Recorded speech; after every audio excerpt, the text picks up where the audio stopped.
The glittering chandelier above the grand ballroom swayed in Rachel Montgomery's vision.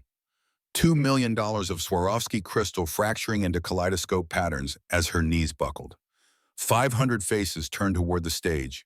Every CEO, every venture capitalist, every Forbes journalist watching her moment of triumph dissolve into something she couldn't name. The applause still thundered around her, but the sound came from underwater, muffled and distant, as if the entire Westfield Hotel had submerged beneath Lake Michigan while she stood there in her Versace gown, trying to remember how to breathe. 3 months of surviving on protein bars and black coffee had carved her body into angles and edges. 4 hours of sleep per night, 14-hour days, emails answered at 3 in the morning while the rest of Chicago slept. The Prometheus AI project, her masterpiece, her legacy, the algorithm that could read human emotion better than most humans could, had consumed everything she had to give and then demanded more. Standing ovation, they called it. The tech world's golden child unveiling her greatest achievement. Rachel's fingers found the podium's edge, gripping hard enough to hurt, willing the world to stop tilting. The first flutter of panic arrived quietly, a whisper beneath her ribs that said something was wrong. Her heart hammered against her sternum, too fast, irregular, like an engine misfiring. The 12-centimeter Louboutin heels that had cost more than most people earned in a month suddenly felt like stilts, precarious and alien. She'd practiced this speech for weeks, memorized every word, every pause, every gesture designed to project confidence and vision. But now the words evaporated, leaving only the terrifying awareness that her body was betraying her in front of everyone who mattered. Marcus Sterling stood near the bar, his champagne flute raised in a toast that looked celebratory but carried something else in his eyes. 5 years since he'd walked away. 5 years since he'd told her she cared more about her company than their relationship. And he'd been right. Now he was here, immaculate in his Tom Ford suit, watching her unravel with something that looked almost like satisfaction. Rachel's vision narrowed, the ballroom telescoping into a tunnel of light and shadow. Her assistant Linda materialized at her elbow, whispering urgently about Marcus wanting a private meeting, about investors waiting to congratulate her, about the car service ready to take her to the after-party. The champagne flute slipped from Rachel's fingers before she registered, losing her grip. Crystal exploded against Italian marble, the sound sharp and final, cutting through conversation like a gunshot. Heads turned, cameras flashed. The world spun faster, and Rachel's last coherent thought was that she'd just destroyed her reputation in front of the people whose respect had taken a decade to earn. Then the floor rushed up to meet her, and everything went black. Darkness felt like mercy at first, a reprieve from the pressure and the watching eyes. But consciousness returned in fragments, unwelcome and insistent, dragging her back to a reality that made no sense. The first thing Rachel registered was the smell, motor oil and diesel fuel, sharp and chemical. Nothing like the bergamot candles and French perfume that usually filled her mornings. Her head throbbed with each heartbeat, a dull ache that pulsed behind her eyes and down her neck. The surface beneath her was firm but not hard, some kind of thin mattress spread over concrete, covered with a cotton blanket that smelled like laundry detergent, and something else. Something clean and simple she couldn't place. Morning light filtered through dusty blinds, casting prison bar shadows across a space that definitely wasn't the penthouse suite at the Westfield. Rachel's eyes adjusted slowly, taking inventory of her surroundings with growing confusion. Concrete walls painted industrial gray, though the paint was peeling in places, showing older colors beneath. Posters of classic cars hung at crooked angles. A cherry red 1967 Mustang, a midnight blue Chevy Camaro from 1969. Tools lined one wall in careful arrangement, wrenches and socket sets organized by size, a pegboard holding hammers and screwdrivers and things Rachel couldn't name. In the corner, a half-dismantled engine sat on a workbench, surrounded by parts she assumed had come from inside it. She tried to sit up, but her body refused the command. Every muscle felt like it had been wrung out and left to dry, weak and unresponsive. Panic flared hot in her chest, the kind that came from complete loss of control. Rachel Montgomery controlled boardrooms and million-dollar deals, dictated terms to Fortune 500 companies, commanded respect from men twice her age with twice her resources. She did not wake up in strange garages wearing clothes that weren't hers. Clothes that weren't hers. The realization hit with fresh horror. Her Versace gown was nowhere in sight, replaced by soft jeans that weren't her size and a plain white cotton t-shirt that smelled like fabric softener. Someone had undressed her while she was unconscious. Someone had put her in these clothes. Rachel's heart rate spiked, adrenaline flooding her system, but she still couldn't make her body move properly. The best she managed was propping herself on one elbow, head swimming with the effort. A small voice cut through her spiraling thoughts, high and worried and very young. Rachel's gaze snapped to the source and found a child sitting cross-legged, 3 feet away. A girl, maybe 7 years old, with tangled blonde curls and brown eyes too wide for her face. She clutched a threadbare teddy bear to her chest, one paw missing an eye, and stared at Rachel with an expression caught between relief and lingering fear. The girl's lips trembled. "You're awake. I was scared you wouldn't wake up." Rachel's throat felt like sandpaper, her voice emerging as a croak. "Where am I?" "You're at our garage. Papa's garage. Brooks Auto Restoration." The girl said it like that explained everything, like waking up in a stranger's garage was a perfectly normal Tuesday morning occurrence. Rachel forced herself to focus through the pounding in her skull. "Who are you? Where's your papa?" "I'm Sophie." The girl shifted closer, still cautious. "Papa found you outside last night. You were lying on the sidewalk and you wouldn't wake up, so he brought you here. He said you needed to rest somewhere safe." The words should have been comforting, but they just raised more questions. Rachel's gaze darted around the space, looking for her belongings, for some anchor to reality. She spotted her clutch purse in the corner, her Louboutins lined up neatly beside a workbench, her gown folded with surprising care on top of a tool chest. Her phone sat on a small table, screen dark. "Who changed my clothes?" Rachel heard the edge in her own voice, sharper than she'd intended for a 7-year-old. Sophie didn't flinch. "Mrs. Chen from next door. Papa called her. He said only ladies can help ladies with stuff like that. He stayed downstairs the whole time. I watched him to make sure." The matter-of-fact delivery, the innocent certainty, should have eased Rachel's fear. Instead, it highlighted how vulnerable she'd been, how completely at the mercy of strangers. For a woman who'd built her identity on self-sufficiency and control, the awareness felt like standing naked in front of that ballroom full of investors all over again. Rachel managed to swing her legs off the makeshift bed, feet touching cool concrete. The room tilted dangerously and she gripped the edge of the mattress to keep from pitching forward. Sophie scrambled up, darting to a small table and returning with a glass of water, hands steady despite her size. "Papa said you should drink water when you wake up. He said people who faint need water and rest." The glass felt heavy in Rachel's hands, but the cool liquid soothed her raw throat, grounded her spinning thoughts. She drank slowly, watching this child who'd apparently been sitting vigil over an unconscious stranger because her papa had told her to. The concern in Sophie's eyes was genuine, uncomplicated by agenda or calculation. When was the last time someone had looked at Rachel Montgomery that way, seeing just a person who needed help, rather than a CEO who could advance their career? Rachel set the empty glass aside, reality reasserting itself in uncomfortable waves. Her company, the launch. Marcus Sterling watching her collapse like it was exactly what he'd been waiting for. How long had she been unconscious? What was happening at Montgomery AI while she lay here in some mechanic's garage, dressed in borrowed clothes, accepting water from a 7-year-old? The sound of footsteps on stairs made both of them turn. A man filled the doorway, tall enough that he had to duck slightly under the frame, broad-shouldered in a way that came from actual labor, rather than gym memberships. He wore faded jeans streaked with old grease stains and a gray t-shirt that had seen better days, work boots with worn soles. His face carried the kind of weathering that came from years working outdoors, lines around his eyes and mouth that suggested he smiled more than he frowned, but right now his expression was pure concern.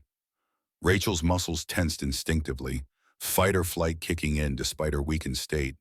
She didn't know this man, didn't know this place, didn't know anything except that she was alone and vulnerable, and every self-defense article she'd ever read was screaming warnings in her head.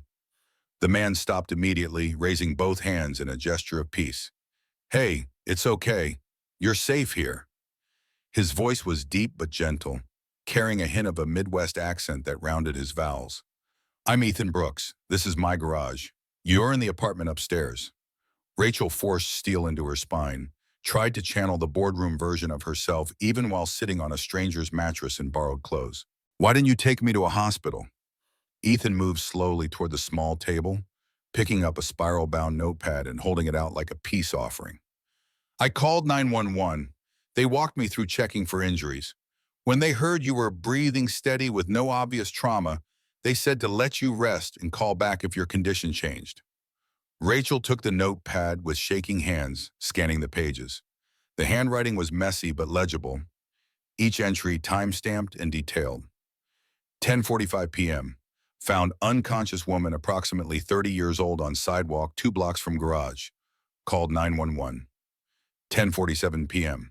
Dispatcher asked about injuries, bleeding, breathing, no visible trauma, pulse 72 beats per minute, steady, breathing regular. 10:52 p.m. Dispatcher advised to monitor, keep warm, call back if condition worsens. 11 o'clock p.m. Neighbor Mrs. Chen helped change clothes. Subject wearing evening gown, impractical for rest. 1 o'clock a.m. Checked vitals, pulse 70. Subject mumbled something about presentation slides. 3 o'clock a.m. Subject restless, tossing, checked temperature, 98.2 degrees Fahrenheit, normal range. 5 o'clock a.m. Breathing deeper, color improved. 6:30 a.m. Subject woke. The entries continued between the major timestamps, noting every observation, every decision. This stranger had stayed awake all night monitoring her like she was something precious, something worth protecting. Rachel's fingers tightened on the notebook, emotion threatening to overwhelm the careful walls she'd built. Sophie bounced on her toes. Papa didn't sleep at all. He kept checking to make sure you were okay. Ethan shot his daughter a look that was half embarrassment, half affection. Sophie, let's not make it sound like I'm some kind of hero. I just did what anyone should do. But Rachel was staring at him with new eyes, seeing past the grease-stained clothes and calloused hands to something she encountered so rarely in her world that she'd almost forgotten it existed. Genuine kindness without expectation of return. In her circles, every favor came with strings attached. Every gesture of help was calculated for maximum benefit. This man had spent his night caring for an unconscious stranger, documenting everything with the diligence of someone who understood responsibility, and he was acting like it was nothing special. Rachel's voice came out softer than she'd intended. Thank you. I don't know what would have happened if you hadn't found me. Ethan shrugged, uncomfortable with gratitude. You hungry? I was about to make breakfast. Nothing fancy, just pancakes. The offer was so ordinary, so domestic that Rachel almost laughed. When was the last time someone had offered to make her pancakes? When was the last time she'd eaten anything that wasn't delivered by a catering service or grabbed from a vending machine between meetings? Her stomach answered before she could, growling loud enough to make Sophie giggle. I'll take that as a yes.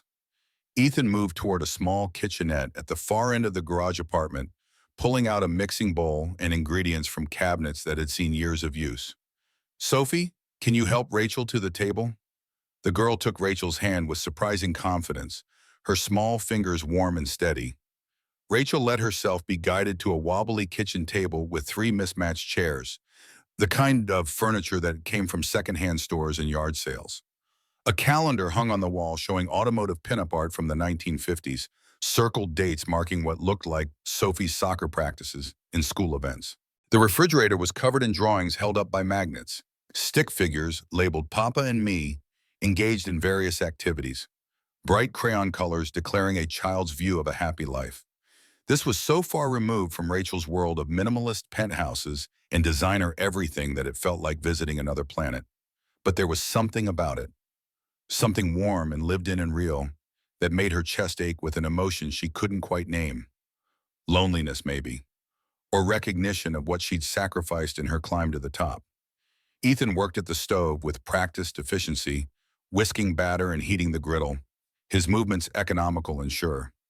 Sophie chattered beside him about school, about her friend Emma who'd lost a tooth yesterday, about the science project she wanted to build involving vinegar and baking soda. Rachel watched them interact, the easy affection between father and daughter, the way Ethan listened with full attention even while cooking, asking questions that showed he genuinely cared about playground politics and elementary school science. The contrast to her own morning routine, silent elevator ride, efficient assistant reciting the day's schedule, breakfast eaten while reviewing reports, was so stark it hurt.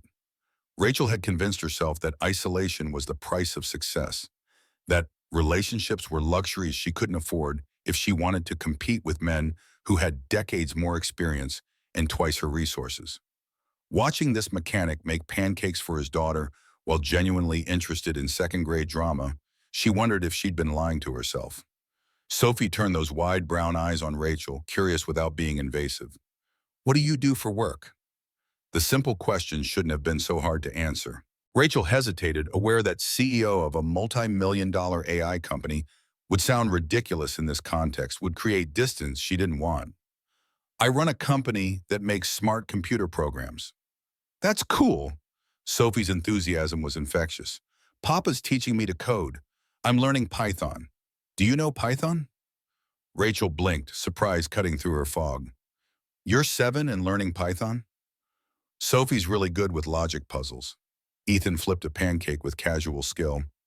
She kept asking questions about how computers work. So I figured, why not teach her the basics? There are some great resources online for kids her age. Rachel studied Ethan with fresh eyes, reassessing her assumptions. A mechanic teaching his 7-year-old to code, casually discussing programming languages while making breakfast. The intelligence in his eyes wasn't the polished Ivy League kind Rachel usually encountered, but it was sharp and practical, the kind built from solving real problems rather than theoretical ones. The pancakes that landed on her plate were golden brown perfection, steam rising from fluffy interiors, butter melting in pools across the surface. Ethan set down a bottle of real maple syrup, the expensive kind that came from actual trees rather than corn syrup factories. And Rachel wondered how a mechanic afforded the good stuff when she usually grabbed whatever was closest in the grocery store. Sophie watched Rachel expectantly, and Rachel realized she was waiting for a verdict. She cut into the pancake, took a bite, and the flavors hit her tongue like a revelation. Not fancy, not complicated, just perfectly made food crafted with care. Better than the $100 brunches at the Ritz-Carlton, better than anything her private chef had ever prepared, because there was something in it that couldn't be bought. Someone giving a damn whether she was fed. Rachel's voice came out thick. "This is the best pancake I've ever had." Sophie beamed like Rachel had just given her the greatest compliment imaginable. Ethan ducked his head, a faint flush coloring his neck, and Rachel caught herself noticing details she shouldn't be noticing. The way his forearms flexed when he lifted the skillet, the small scar above his left eyebrow, the fact that his eyes were the same warm brown as his daughter's, creating an echo between them that spoke of genetics and love and permanence. She was noticing all of this while her company was probably imploding, while Marcus Sterling was probably calling emergency board meetings, while her entire life's work hung in the balance. Rachel set down her fork, reality crashing back in. "I need my phone. I need to know." Before she could finish, her phone buzzed to life on the counter where Ethan must have plugged it into charge. The screen lit up like a slot machine hitting jackpot, notification after notification flooding in, each one a fresh disaster. 47 missed calls, 89 emails, text messages filling the screen faster than Rachel could track them. She grabbed the phone with hands that trembled harder than they had when she'd lifted the water glass. The first notification was a news alert from Bloomberg. Montgomery AI CEO vanishes after Gala collapse. Stock plummets 18%. TechCrunch. Rachel Montgomery's mysterious disappearance raises questions about leadership stability. Fortune. Is Montgomery AI's Wonder Woman having a breakdown? Rachel's vision tunneled, the pancakes turning to ash in her stomach. Linda's name dominated the call log, her assistant's messages escalating from concern to frantic to barely controlled panic. The most recent text sent 6 minutes ago. "Rachel, where are you? The board is calling emergency meeting. Marcus is saying he should take over. Please respond." The phone rang in her hand, Linda's name flashing. Rachel answered on instinct, her assistant's voice exploding through the speaker before she could say hello. Rachel, oh my God, where have you been? Are you okay? Do you need me to send someone? The board is losing their minds. Investors are calling every 10 minutes. Marcus is already talking to reporters, saying he's concerned about your health and the company's direction, and I don't know what to tell them. Rachel's hand found the edge of the table, gripping hard. I'm fine, Linda. I just needed... Fine, fine. You collapsed in front of 500 people, disappeared for 12 hours, and stock prices are in free fall. This is not fine. This is a PR nightmare. This is... Linda's voice cracked. Marcus scheduled a board meeting for 9 a.m. He's pushing for emergency measures, something about ensuring stable leadership during this crisis. Rachel, I think he's trying to force you out. The kitchen fell silent, except for Linda's breathing on the other end of the line. Rachel looked up to find Ethan and Sophie both frozen, watching her with expressions she couldn't quite read. Concern, definitely. But also something else. Recognition, maybe, that they were seeing behind the curtain of her carefully constructed life. Ethan kept his voice low, respectful. You're a CEO? Rachel nodded, unable to find words. The distance between Rachel Montgomery of Montgomery AI and the woman sitting at this rickety table in borrowed clothes felt insurmountable. How did you explain that you'd built a multi-million-dollar company from nothing, that you employed 300 people, that your decisions affected lives in markets, in industries, when you currently look like you'd been pulled from a dumpster? Linda was still talking, running through the list of disasters. The Prometheus launch is getting torn apart on social media. People are saying the AI must be faulty if you collapsed right after presenting it. Anderson from the board called it suspiciously timed. I need you back here, Rachel. I need you to fix this. Rachel glanced at the pancakes going cold on her plate, at Sophie's worried face, at Ethan standing by the stove with his spatula still in hand. She thought about the penthouse waiting for her downtown, the sterile office with its view of Lake Michigan, the conference room where Marcus Sterling was probably already setting up his coup. She thought about the careful notation in Ethan's logbook, the hours he'd spent monitoring her while she was vulnerable, the simple act of making breakfast without asking for anything in return. The words came out before she'd consciously decided to say them. Linda, tell the board I'm taking a personal day. Silence, then. A personal day. You want me to tell the board that while the company is in crisis and Marcus is staging a takeover, you're taking a personal day? Tell them I'll address everything tomorrow, 9 a.m. sharp. I'll have solutions. Rachel kept her voice steady despite the terror churning in her gut. And Linda, I haven't taken a day off in 4 years. One day won't kill them. She ended the call before her assistant could respond, before she could second-guess the insane decision she'd just made.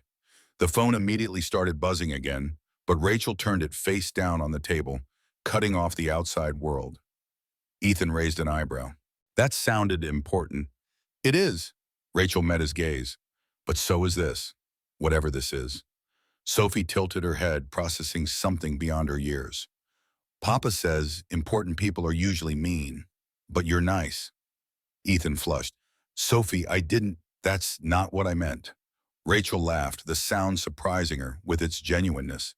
It's okay, she's not wrong. A lot of important people are mean. I've been mean.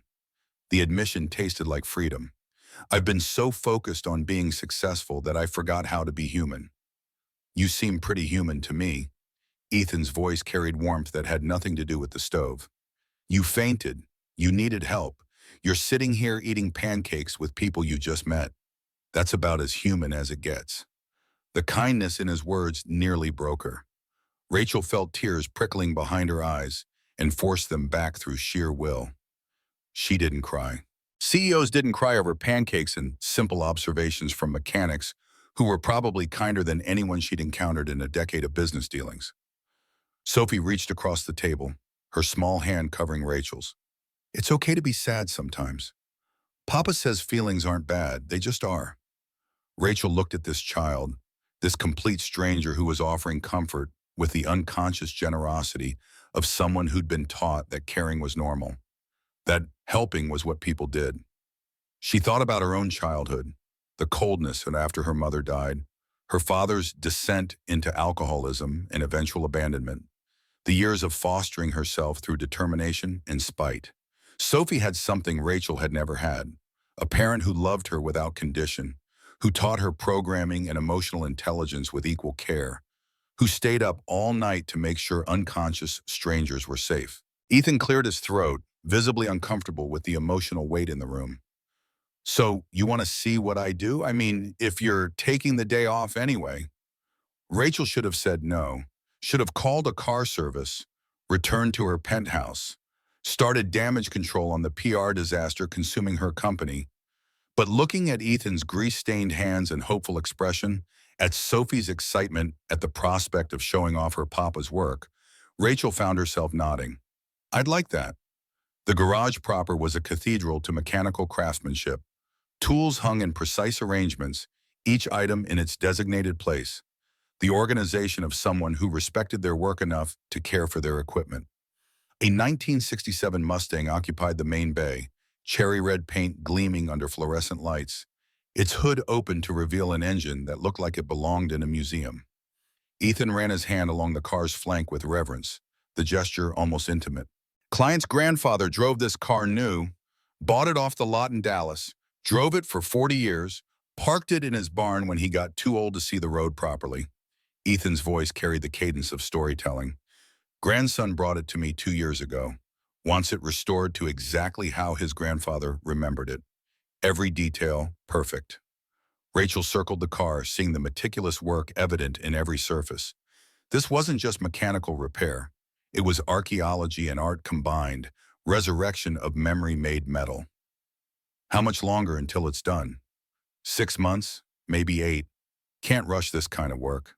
Ethan smiled, which drives some customers crazy, but the good ones understand. You want it done fast, or you want it done right. The philosophy resonated deeper than Ethan probably intended.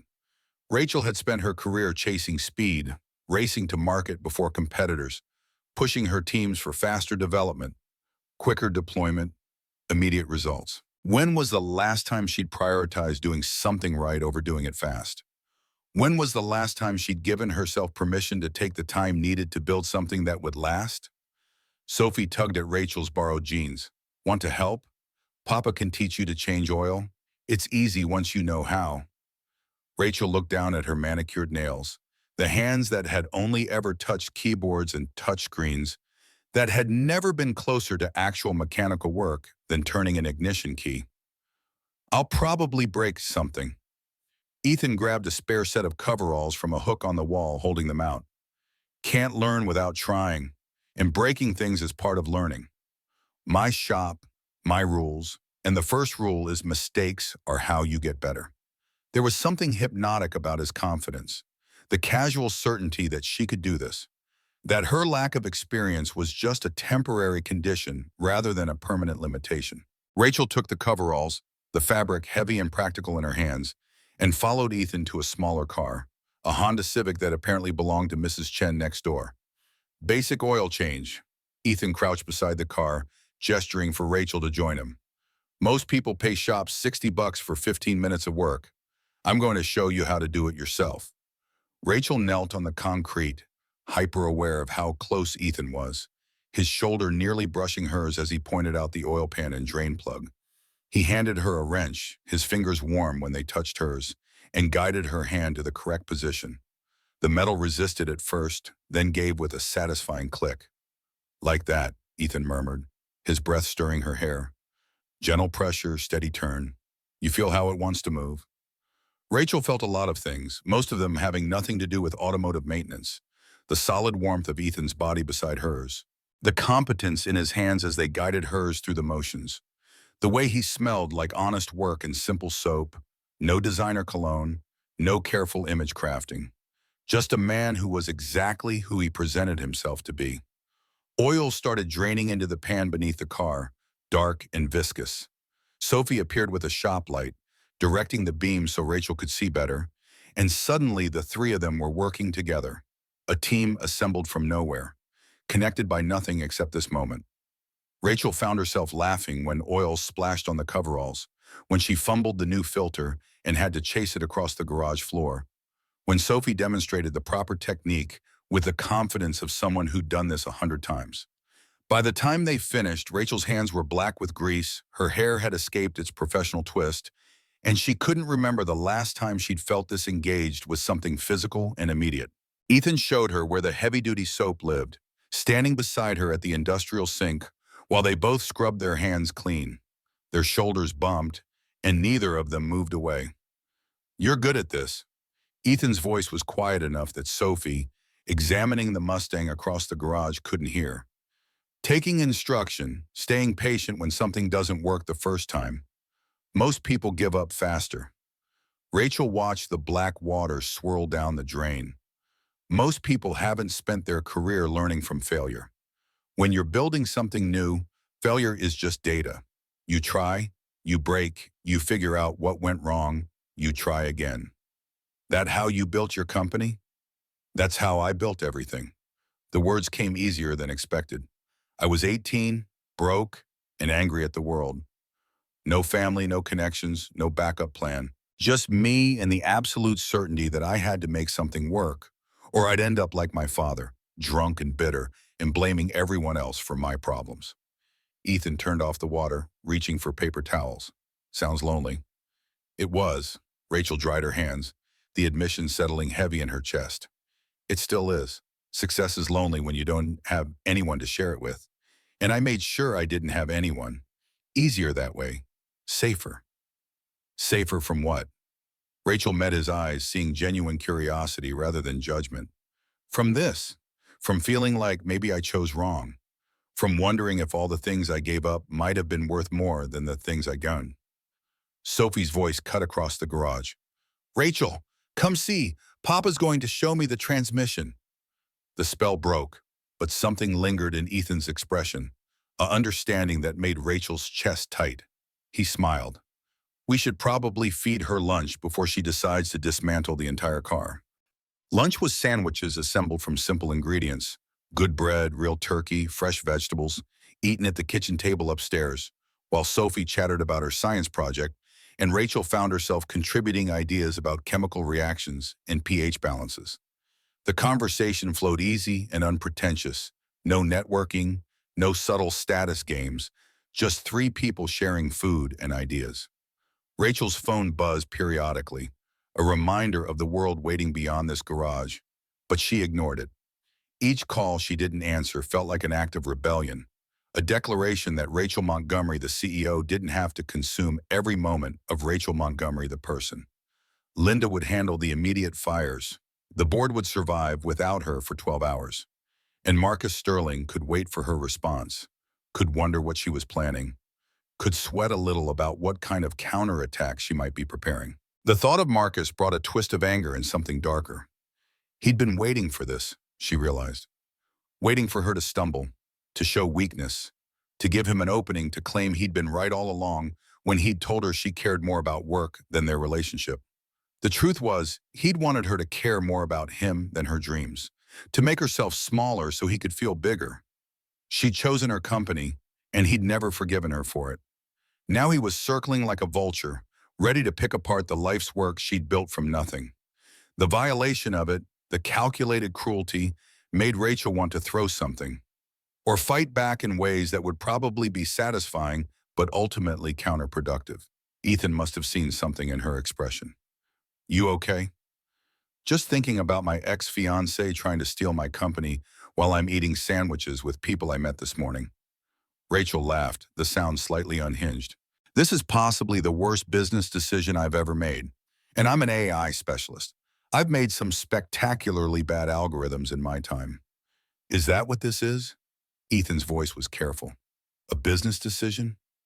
Rachel looked at him, really looked, seeing past the surface to the person underneath. A man who'd stayed up all night monitoring a stranger's vital signs, who taught his daughter coding and emotional intelligence with equal dedication, who took 2 years to restore a car because doing it right mattered more than doing it fast, who was looking at her like she was a person worth knowing rather than a resource to exploit. "No," Rachel said quietly, "this is definitely not a business decision. Sophie finished her sandwich and disappeared to work on homework, leaving Rachel and Ethan alone at the table with the wreckage of their meal between them. The afternoon light slanted through the windows, golden and warm, painting everything in shades that felt suspended outside normal time. Ethan broke the silence. "Can I ask you something?" "Sure." "Why'd you really stay? You could have gone back hours ago, fixed your crisis, but you're still here." Rachel traced patterns in the condensation on her water glass. "Honestly, I don't know. Maybe because this is the first place in years where people look at me and don't want something. Don't need me to be brilliant or strategic or in control. You just let me be tired." "You are tired." Ethan's observation was gentle. "You're exhausted. I could see it when you woke up. Whatever you've been doing to yourself, it's not sustainable." "Nothing about my life is sustainable."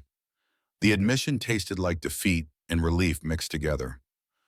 "I built a company on being smarter and faster and more driven than everyone else. I sacrificed sleep and health and relationships because that's what it took to compete with men who had every advantage I didn't. And it worked. I won. But now I'm standing at the top of this mountain I climbed, and I'm so tired I can barely stay upright, and I can't remember why I wanted to be here in the first place." Ethan reached across the table, his hand covering hers, calloused palm warm against her skin. "Maybe you needed to climb it to figure out it wasn't where you wanted to be."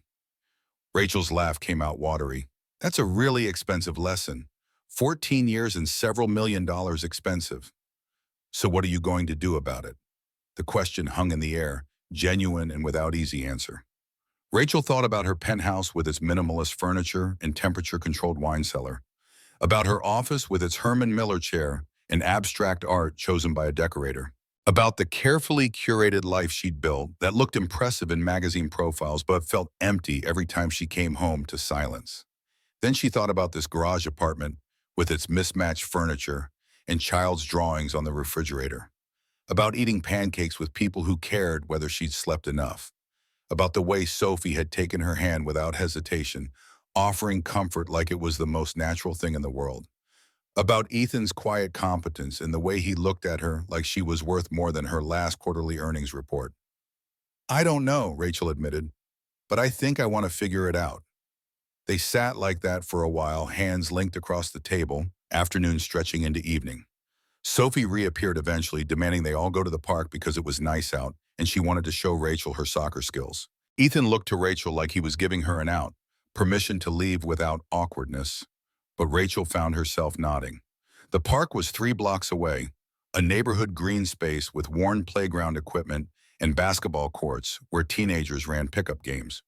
Sophie grabbed a soccer ball from the apartment and demonstrated her dribbling technique, showing off the moves her coach had taught her, narrating her own play-by-play like a sports announcer. Rachel and Ethan stood on the sideline watching, and Rachel couldn't remember the last time she'd spent an afternoon doing absolutely nothing productive. It felt revolutionary. Sophie eventually convinced Rachel to try kicking the ball, giggling when Rachel's first attempt sent it rolling pathetically 3 feet. But she kept trying, and Ethan joined in, showing her the proper form, and suddenly they were all running around like idiots, laughing too hard to breathe, completely unconcerned with looking dignified. Rachel Montgomery, CEO of Montgomery AI, featured in Forbes and Fortune, chased a soccer ball across patchy grass while a 7-year-old trash-talked her skills and a mechanic offered coaching tips. Someone probably took a photo. It would probably end up on social media. She'd probably have to deal with more headlines about her stability and decision-making. She couldn't bring herself to care. When the sun started setting, painting the sky in oranges and purples, they walked back to the garage. Sophie held Rachel's hand the whole way, chattering about school and friends and the upcoming science fair, and Rachel felt something crack open in her chest, some long frozen place starting to thaw. Back at the apartment, Ethan started dinner, pasta with sauce from a jar, nothing fancy, while Sophie showed Rachel her coding project on a battered laptop.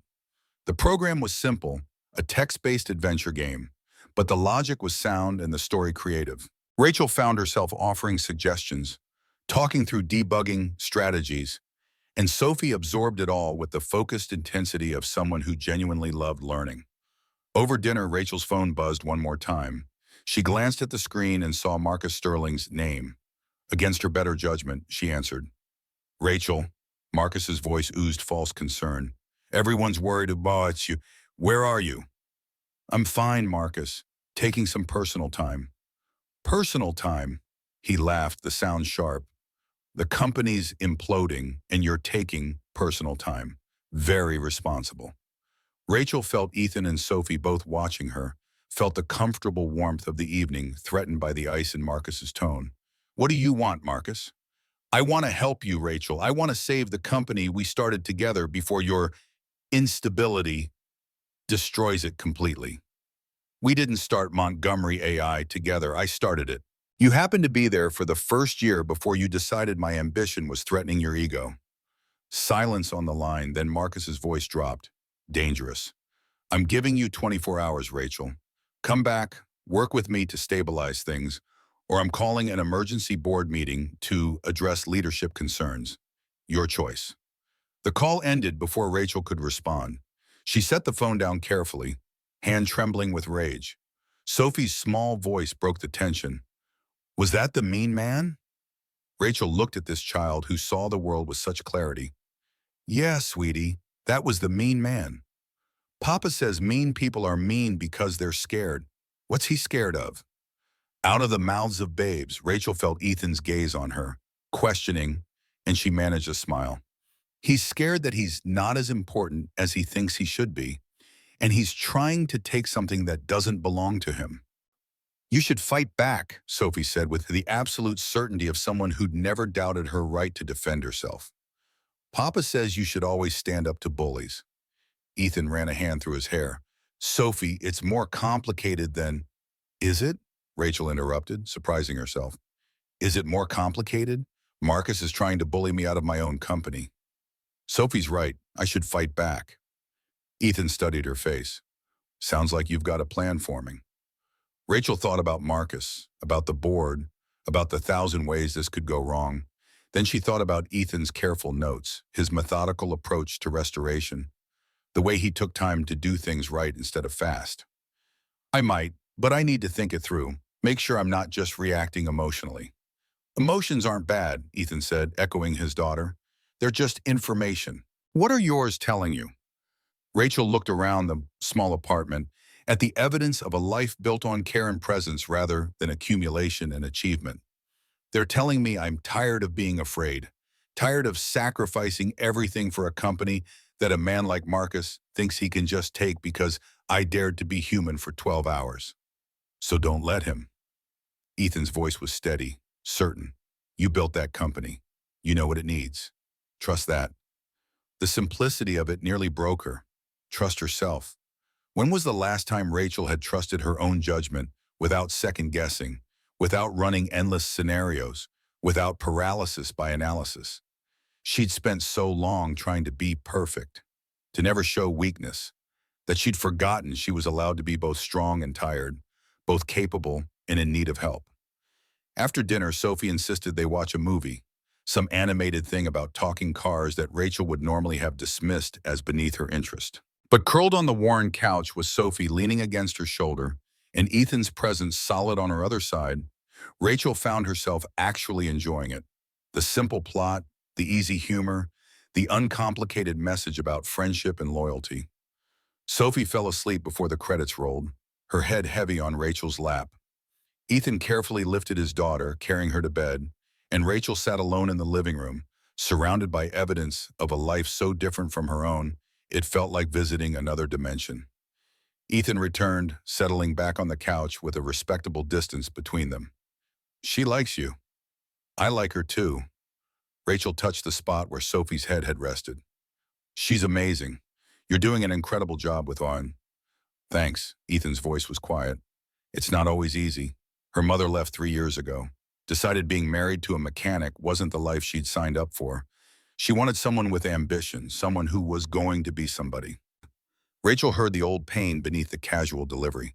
You are somebody. You're Sophie's father. You're a craftsman. You're a man who helps strangers without expecting anything in return. Try telling that to my ex-wife. Ethan's smile was crooked. She made it pretty clear I wasn't enough. Wasn't successful enough, ambitious enough, impressive enough. Rachel shifted closer, drawn by shared understanding.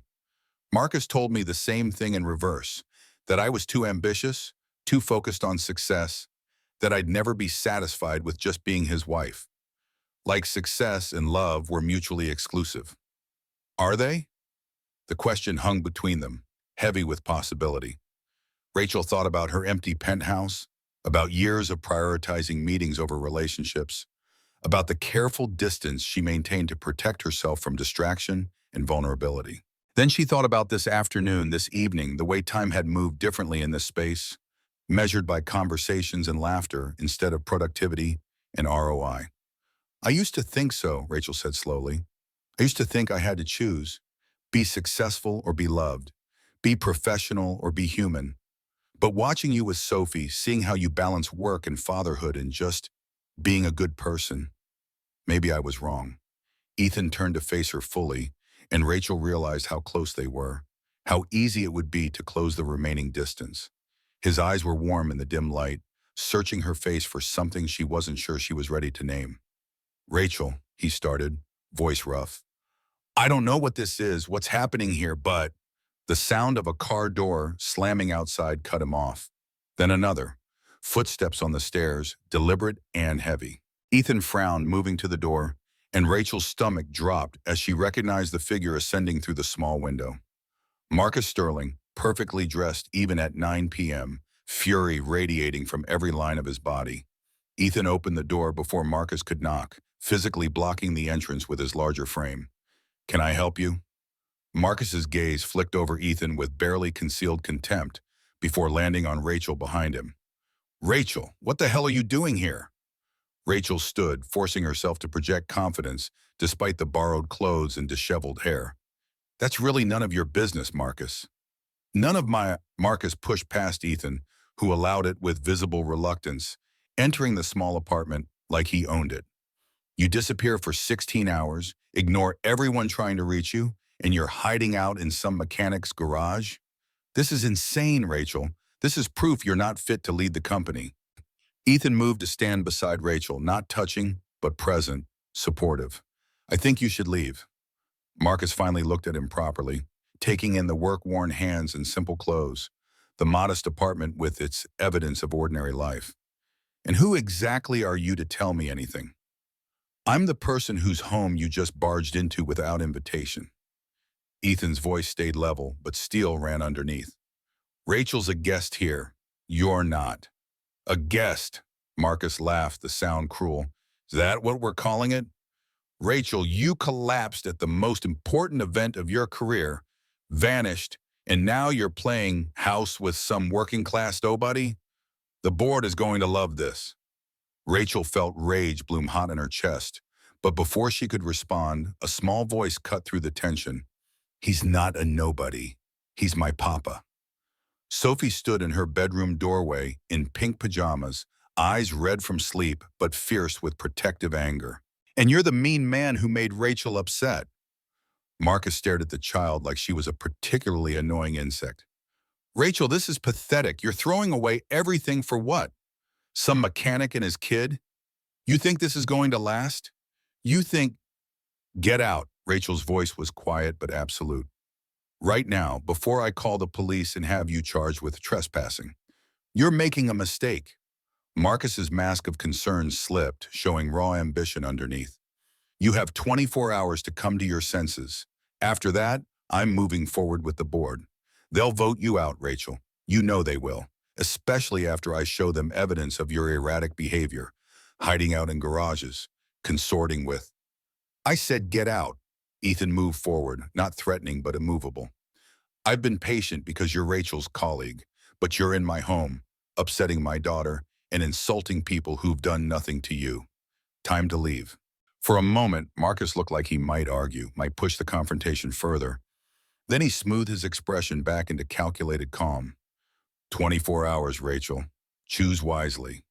He left, his expensive shoes echoing on the stairs, the Tesla engine roaring to life outside. The silence he left behind felt wounded, the warm safety of the evening shattered. Sophie ran to Rachel, wrapping her arms around Rachel's waist. I don't like him. Rachel hugged the girl back, feeling her hands shake with delayed adrenaline. I don't either, sweetie. Ethan closed the door, locking it deliberately. That's your ex? Unfortunately, he seems delightful. The sarcasm was so unexpected from Ethan's usually gentle demeanor that Rachel actually laughed. Sophie pulled back, looking up at Rachel with worried eyes. Are you going to leave now because of the mean man? Rachel knelt so they were eye level. I have to go back tomorrow. I have to deal with my company, with Marcus, with all of it.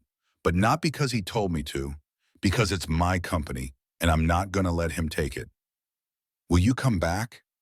Sophie's voice was small, vulnerable in a way that made Rachel's chest ache. Rachel looked at Ethan over Sophie's head, seeing the same question in his eyes even if he didn't voice it.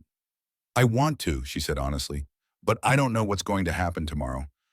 I don't know if I'll still have a company or if Marcus will, then we'll help you. Sophie said it with such certainty, such absolute faith. Papa's really smart. He can help figure out stuff. Ethan met Rachel's gaze, something passing between them that felt like a promise, like the beginning of something neither of them fully understood. She's not wrong. I might not know anything about AI companies, but I know about people trying to take what doesn't belong to them, and I'm good at solving problems. Rachel should have said no, should have maintained professional boundaries, kept her crisis separate from these strangers who'd accidentally become important in the space of a single day. But looking at Ethan's steady confidence and Sophie's fierce loyalty, Rachel found herself nodding. Okay, she whispered. Okay. They settled Sophie back in bed, Rachel reading her a story until the girl's eyes drifted shut. Then Rachel and Ethan returned to the living room and Rachel started explaining. The Prometheus AI project, the suspicious bugs that had appeared days before launch, her suspicions that Marcus had sabotaged her work, the board dynamics, the careful politics required to survive in tech leadership as a woman who'd clawed her way up without connections or pedigree. Ethan listened without interrupting, asking occasional questions that cut straight to the heart of issues Rachel had been circling around. His lack of technical knowledge didn't matter. He understood power dynamics and human motivation, could see patterns Rachel had missed because she was too close to the situation. By midnight, they had the skeleton of a plan. Rachel would return to the office, face the board, and expose Marcus's sabotage if her suspicions proved correct. Ethan would, and this was the crazy part, pose as a potential investor, meet with Marcus, and see what the man revealed when talking to someone he saw as an ally rather than a threat. It was risky. It was possibly stupid. But sitting in that small apartment with a man she'd known less than 24 hours, Rachel felt something she hadn't experienced in years. Hope mixed with genuine connection, the sense that she wasn't facing her battles alone. You should get some sleep, Ethan said finally, exhaustion evident in the lines around his eyes. Tomorrow's going to be brutal. So we'll explaining to my assistant why I spent the night in a garage apartment instead of my penthouse. Ethan smiled. Guest room's yours if you want it, or I can call you a car. Rachel thought about her empty penthouse with its city views and designer furniture. Then she thought about waking up here, to Sophie's chatter and Ethan's pancakes, to feeling human instead of just successful. The guest room sounds perfect. She borrowed sleepwear from Ethan, an old college t-shirt that hung to her knees and sweatpants she had to roll several times, and settled into the small bedroom that clearly doubled as storage space. The bed was comfortable enough, the sheets clean, and through the thin walls she could hear Ethan moving around, getting ready for sleep himself. Rachel's phone buzzed one last time. A text from Linda. Board meeting confirmed 9 a.m. Marcus already there setting up. Please tell me you have a plan. Rachel typed back, I have a plan, trust me. She set the phone aside and closed her eyes, letting the day replay behind her eyelids. The collapse, the garage, the pancakes, Sophie's laughter, Ethan's kindness, Marcus's threats. 24 hours ago, she'd been standing on a stage accepting applause for the biggest achievement of her career. Now she was lying in a mechanic's guest room, wearing borrowed clothes, planning strategy, with a man who changed oil for a living. It should have felt like failure. It should have felt like her life spiraling out of control. Instead, for the first time in years, Rachel Montgomery felt like she might actually be heading in the right direction. Dawn broke over Chicago with the kind of crystalline clarity that made the skyline look sharp enough to cut. Rachel stood in front of the floor-to-ceiling windows of her 43rd floor office, watching the city wake up, trying to remember the last time she'd appreciated this view instead of just using it as backdrop for video calls. 22 hours since she'd collapsed at the gala, 18 hours since she'd woken in a stranger's garage, 6 hours since she'd slept in that stranger's guest room and woken to the smell of coffee and Sophie's laughter drifting through thin walls. Linda materialized in the doorway, tablet clutched like a shield, her perfectly styled hair already showing stress fractures at 7 a.m. Okay, I need the truth. Where were you really? Because the internet has theories ranging from secret rehab to alien abduction, and I need to know which crisis management protocol to activate. Rachel turned from the window, catching her reflection in the glass. Designer suit perfectly pressed, makeup flawless, courtesy of a professional who'd arrived at 6 a.m., every hair in place. The armor back on, the CEO mask secured. Only the faint shadows under her eyes hinted at yesterday's vulnerability. I was with a friend. A friend. Linda's tone suggested she didn't believe in friendship as a concept. Rachel, you don't have friends, you have professional contacts, strategic alliances, and people whose calls you return. Which friend? Someone I met yesterday, a mechanic named Ethan Brooks. The tablet nearly slipped from Linda's fingers. A mechanic. You spent the night with a mechanic. Do you have any idea how the board is going to... Rachel's phone buzzed with a text from Ethan. Suit fitting at 9. Mrs. Chen's nephew Mike is my size, meeting Marcus at 11. You sure about this? She typed back, absolutely not. Do it anyway. Linda was still spiraling. Marcus has been here since 6, schmoozing board members, painting himself as the stable leadership choice. He's got Eleanor Hayes cornered in the conference room right now, probably showing her whatever evidence he's manufactured about your unstable behavior. We're losing votes before the meeting even starts. Rachel moved to her desk, pulling up financial records on her computer with the kind of muscle memory that didn't require conscious thought. Eleanor's smarter than Marcus gives her credit for. She'll listen to what he has to say, then she'll make her own decision based on facts. Facts like you vanishing for almost a full day to play garage with a random mechanic. The words stung more than they should have, maybe because they reduced something profound to something trivial. Rachel kept her voice level. Facts like Marcus having legacy access to our code repository from when we were engaged. Facts like the Prometheus bugs appearing 3 days before launch in code sections only someone with administrator privileges could access. Facts like IP logs showing access from Marcus's personal VPN at 2:30 a.m. the night before the gala. Linda's jaw went slack. You have proof he sabotaged the project?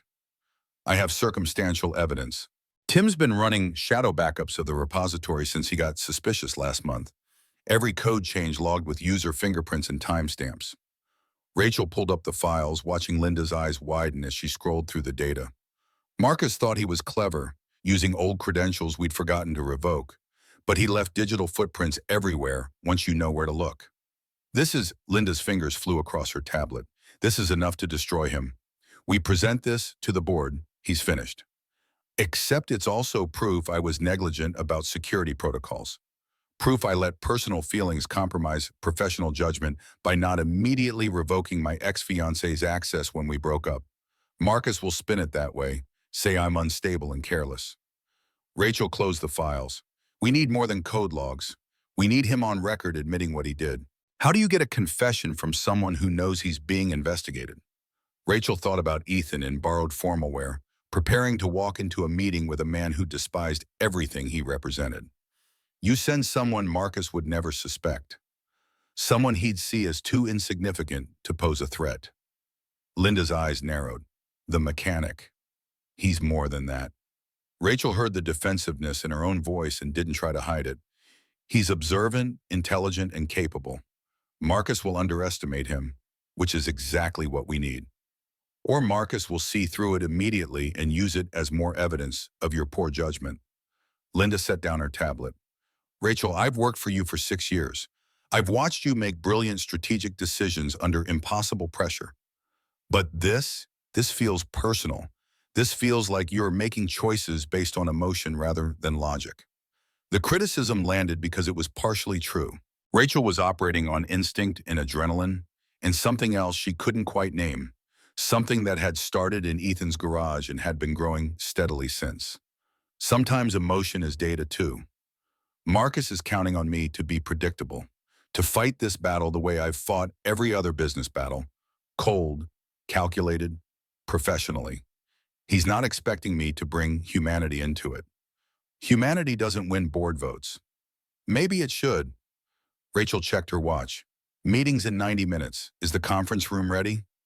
Linda sighed, recognizing defeat. Ready. And Rachel, whatever you're planning, I hope it works, because if it doesn't, we're both updating our resumes by lunch. The 2 hours before the board meeting crawled by with agonizing slowness. Rachel reviewed quarterly reports, responded to urgent emails, and tried not to check her phone every 30 seconds for updates from Ethan. He was getting into position, meeting Marcus at some overpriced bar downtown, where venture capitalists went to see and be seen. The plan was simple in theory: pose as Jack Peterson, a Texas investor interested in AI applications for oil and gas. Let Marcus talk himself into revealing information. Record everything. In practice, the plan had approximately 7,000 ways to fail catastrophically. Tim appeared in her doorway at 8:30, looking like he hadn't slept. Ms. Montgomery, I need to tell you something before the meeting. Rachel gestured him in, noting the way his hands shook as he sat. What's wrong? Marcus called me last night. Threatened me. Tim's voice cracked on the last word. He said if I brought up the code discrepancies, if I said anything about his access or the bugs, he'd file a lawsuit against me personally for defamation. And he'd make sure charges were brought against my wife for some HR violation at her company. He knows our daughter's home, Rachel. He said it specifically, like he wanted me to know he could reach my family. Rage flooded Rachel's system, hot and clarifying. He threatened your child. Not explicitly, but the implication was clear. Tim wiped his eyes. I have the shadow backup ready to present. But I need to know, are you sure we can protect my family if this goes south? Rachel thought about Sophie sleeping peacefully in her purple bedroom, about Ethan's fierce protectiveness, about what it meant to be responsible for someone who couldn't defend themselves. I promise you, Tim, if Marcus tries anything against your family, I will use every resource I have to destroy him. Legally, professionally, socially, he won't know what hit him. Okay. Tim took a shaky breath. Okay, then I'm with you. Let's take him down. After Tim left, Rachel stood at her window again, watching Lake Michigan glitter in morning sun. Her phone buzzed, Ethan checking in from outside the bar where Marcus was already holding court. Showtime. Wish me luck. She typed back, you don't need luck. Just be yourself. That's enough. 3 dots appeared, disappeared, appeared again. Finally, nobody's ever said that to me before. Rachel's chest tightened with something that felt dangerous and necessary all at once. She wanted to tell him to be careful, to back out if things felt wrong, to know that he'd already done more than she had any right to ask. Instead, she sent, Sophie says you're the best. I believe her. The response came immediately. Now I have to live up to a 7-year-old's expectations. No pressure. Rachel smiled despite everything, tucking the phone away as Linda appeared to escort her to the conference room. Time to face the board, face Marcus, and either reclaim her company or watch it get taken by a man who saw sabotage as acceptable business strategy. The Montgomery AI conference room occupied a corner of the 43rd floor, glass walls offering panoramic views that were meant to make people feel powerful and slightly vertiginous. 8 board members were already seated around the sleek table, their expressions ranging from concerned to hostile. Marcus held position at the far end, his presentation already queued up on the enormous screen, looking confident and well-rested and completely in control. Eleanor Hayes caught Rachel's eye as she entered, her 65-year-old face unreadable behind designer glasses. She'd been the first investor to believe in Rachel's vision 12 years ago, had mentored her through the early chaos of building a company from nothing. Her opinion carried weight with the other board members, and Marcus knew it. Whatever he'd shown her this morning had been calculated to sway her vote. Rachel took her seat at the head of the table, spine straight, expression neutral. Thank you all for coming on short notice. I understand there are concerns about recent events. I'm here to address them. Marcus smiled, the expression never reaching his eyes. Rachel, before you begin, I think we should establish some context. You collapsed publicly 48 hours ago, disappeared for nearly 24 hours without contacting anyone, and have been exhibiting erratic behavior that raises serious questions about your capacity to lead this company through our current crisis. Board member Anderson, a venture capitalist who'd always preferred Marcus's style to Rachel's, leaned forward. Ms. Montgomery, can you explain where you were yesterday? Your assistant said you were with a friend, but given the circumstances, I think we need more transparency. Rachel met his gaze steadily. I was recovering from exhaustion in a safe location. I collapsed because I've been working 100-hour weeks for 3 months straight, skipping meals, ignoring my health. Yesterday was the first day I've taken off in 4 years.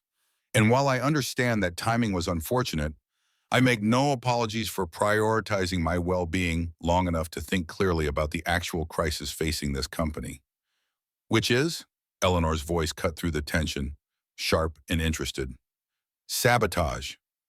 Rachel let the word land, watching reactions ripple around the table. The Prometheus AI bugs that emerged days before launch weren't coding errors or stress test failures. They were deliberately inserted by someone with administrator access to our repository. Marcus's expression never changed, but something flickered in his eyes. Surprise that she'd figured it out, or calculation about how to counter. That's a serious allegation, Rachel. Do you have any proof, or is this more instability? Rachel nodded to Tim, who'd been standing quietly near the door.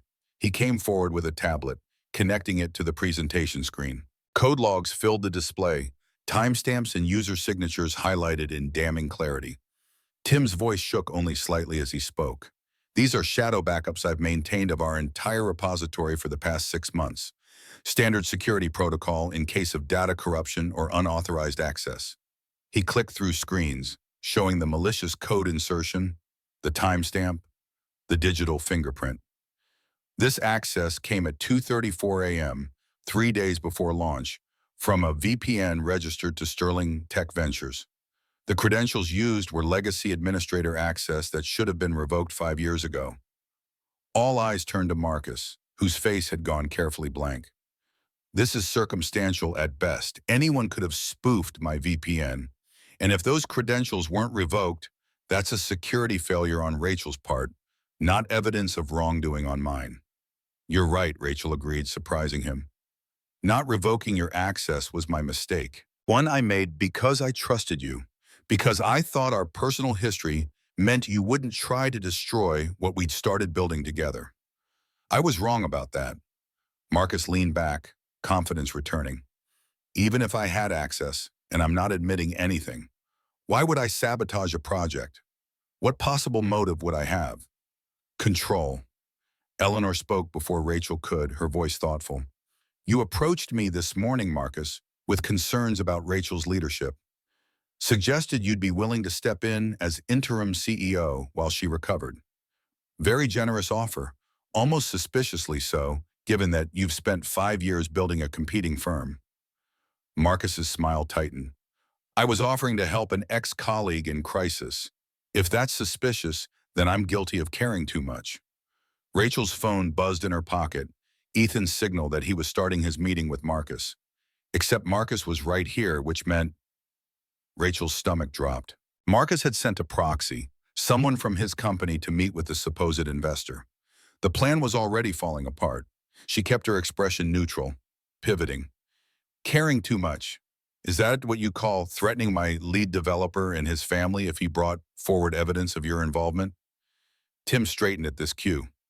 Marcus called me at 10 p.m. last night, told me if I said anything about the code anomalies, he'd file defamation suits against me personally and make sure my wife faced trumped-up HR charges at her company. He mentioned my 5-year-old daughter by name. The temperature in the room dropped 20 degrees. Anderson looked genuinely shocked. Eleanor's eyes went ice cold. Even the board members who'd been leaning toward Marcus were exchanging uncomfortable glances. Marcus stood, hands raised in a placating gesture. This is insane. Rachel's crafted this entire narrative to distract from her own instability. She disappeared for 24 hours, probably had some kind of breakdown, and now she's making desperate allegations to save her position. Breakdown. Rachel let the word hang. You keep using that word, like being exhausted from building a company is weakness. Like taking a single day to recover is evidence of inability to lead. Tell me, Marcus, what would you call sabotaging a project out of revenge? Strength? I didn't sabotage anything. The volume of his response betrayed him, professional mask cracking. And even if the code shows access from my old credentials, that doesn't prove I use them. It proves your security is laughably inadequate. Rachel's phone buzzed again, more insistent. She ignored it, focused on Marcus unraveling. You're right. The code logs alone don't prove anything beyond reasonable doubt, which is why I was hoping you'd do the honorable thing and be honest. But I can see that's not going to happen. Damn right it's not, because there's nothing to be honest about. Marcus gathered his papers, preparing to storm out. This meeting is a waste of time. Rachel's clearly unfit to lead, and I'm not going to sit here while she makes baseless accusations. The conference room door opened. Ethan Brooks walked in, still wearing the borrowed suit that fit him surprisingly well, carrying a tablet and looking remarkably calm for someone who just crashed a board meeting uninvited. Marcus froze. Who the hell are you? Ethan's voice was steady, polite. Jack Peterson. We spoke on the phone this morning. Your associate, Marcus Sterling Jr., just spent an hour telling me all about how Montgomery AI's leadership problems create great opportunities for hostile takeovers. The room erupted. Marcus lunged forward, but Anderson was already standing, blocking his path. You sent your son to meet with investors about taking over Rachel's company while sitting on her board? Ethan continued, unflappable. He was very informative. Explained how his father, that would be you, I assume, had been planning this for months. Sabotaged the AI launch to create doubt about Ms. Montgomery's competence, then positioned himself as the stable alternative. Your son called it strategic intervention and said the family business was going to benefit significantly from acquiring Montgomery AI assets at a discount. Marcus's face had gone from red to purple. That's hearsay. Lies from someone Rachel obviously paid to. Ethan held up the tablet. I recorded the whole conversation. Your son was very proud of the plan, talked about it in detail, assuming I was a friendly investor interested in participating. He looked at Rachel for the first time since entering, something warm in his eyes that had nothing to do with the corporate warfare happening around them. Seemed like information the board should hear before making any decisions about leadership. Eleanor took the tablet from Ethan, her expression thunderous as she listened to the recording. Marcus Jr.'s voice came through clearly, young and arrogant and stupid. My dad's brilliant, really. He knew exactly which code to corrupt to make it look like stress test failure instead of deliberate sabotage. And Montgomery was so predictable, pushing herself to exhaustion right on schedule. The recording continued, Marcus Jr. bragging about stock manipulation, about board members who'd been subtly influenced, about the eventual plan to strip Montgomery AI for parts and integrate the valuable tech into Sterling Ventures. Every word, another nail in Marcus Sterling Sr.'s coffin. Marcus made one last desperate play. That's my son, not me. I can't be held responsible for his interpretation of, he specifically says my dad knew and we planned repeatedly throughout. Eleanor's voice could have frozen helium. Marcus, you've committed corporate espionage, sabotage, and conspiracy to defraud shareholders. I'm calling for an immediate vote to remove you from this board and pursue criminal charges. The vote was 9-0. Marcus stood in the middle of the conference room, everything he'd schemed for crumbling around him, and Rachel felt nothing but tired relief. Not triumph, not satisfaction, just the bone-deep exhaustion of someone who'd been fighting so long, she'd forgotten what peace felt like. Security escorted Marcus out, his threats and protests fading as the elevator doors closed. The remaining board members clustered around Ethan, asking questions about how he'd gotten Marcus Jr. to confess, praising his investigative work. Ethan handled the attention with the same unflappable calm he'd brought to teaching Rachel how to change oil, answering questions politely, but keeping his eyes on her, checking wordlessly if she was okay. Rachel waited until the board members finally dispersed, Eleanor squeezing her shoulder and murmuring something about resilience and strength that Rachel was too overwhelmed to fully process. Linda was already on the phone with lawyers, beginning the process of pressing charges. Tim looked like he might cry from relief. When the room finally cleared, only Ethan remained, loosening the tie that clearly made him uncomfortable. So, that happened. Rachel laughed, the sound verging on hysterical. You just crashed a board meeting and took down a corporate saboteur in a borrowed suit. Mrs. Chen's nephew Mike says I can keep it. Apparently he's trying to lose weight and this is motivation. Ethan tugged at the jacket. I feel like a fraud. You're the furthest thing from a fraud. Rachel moved closer, aware of the glass walls and the possibility of being seen but not caring. You just saved my company, possibly my career, definitely my sanity. Pretty sure you saved yourself. I just recorded a conversation with an idiot who didn't know when to stop bragging. Ethan's expression softened. How are you holding up? Rachel opened her mouth to say she was fine, falling back on corporate autopilot, but Ethan's genuine concern made the walls she'd rebuilt this morning feel like poor protection. I'm angry at Marcus for doing this, at myself for not seeing it sooner, at the whole system that makes this kind of behavior seem normal. And I'm relieved. And I'm terrified because now I have to figure out what to do with a company I just realized I'm not sure I want to run anymore. Ethan processed this, not rushing to fill the silence with platitudes. What do you want? I don't know. The admission felt like stepping off a cliff. Yesterday morning, I wanted to prove I could build something no one thought I could build. Today, I want... She trailed off, unable to finish. Pancakes with Sophie? Ethan suggested, voice gentle with understanding. Time to figure things out without board meetings and corporate sabotage? Rachel managed to smile. That actually sounds perfect. Linda appeared in the doorway, tablet in hand, looking harassed. Rachel, I have 17 interview requests. The legal team needs to brief you on the criminal case against Marcus. And somehow word got out about... She glanced at Ethan, clearly trying to figure out how to phrase it delicately. About your personal life. The internet has opinions. Rachel's stomach sank. What kind of opinions? Linda pulled up her tablet, scrolling through headlines. Oddly supportive, actually. CEO chooses humanity over profit. Rachel Montgomery's mechanic friend helps expose corporate sabotage. There's a weird amount of fan art already.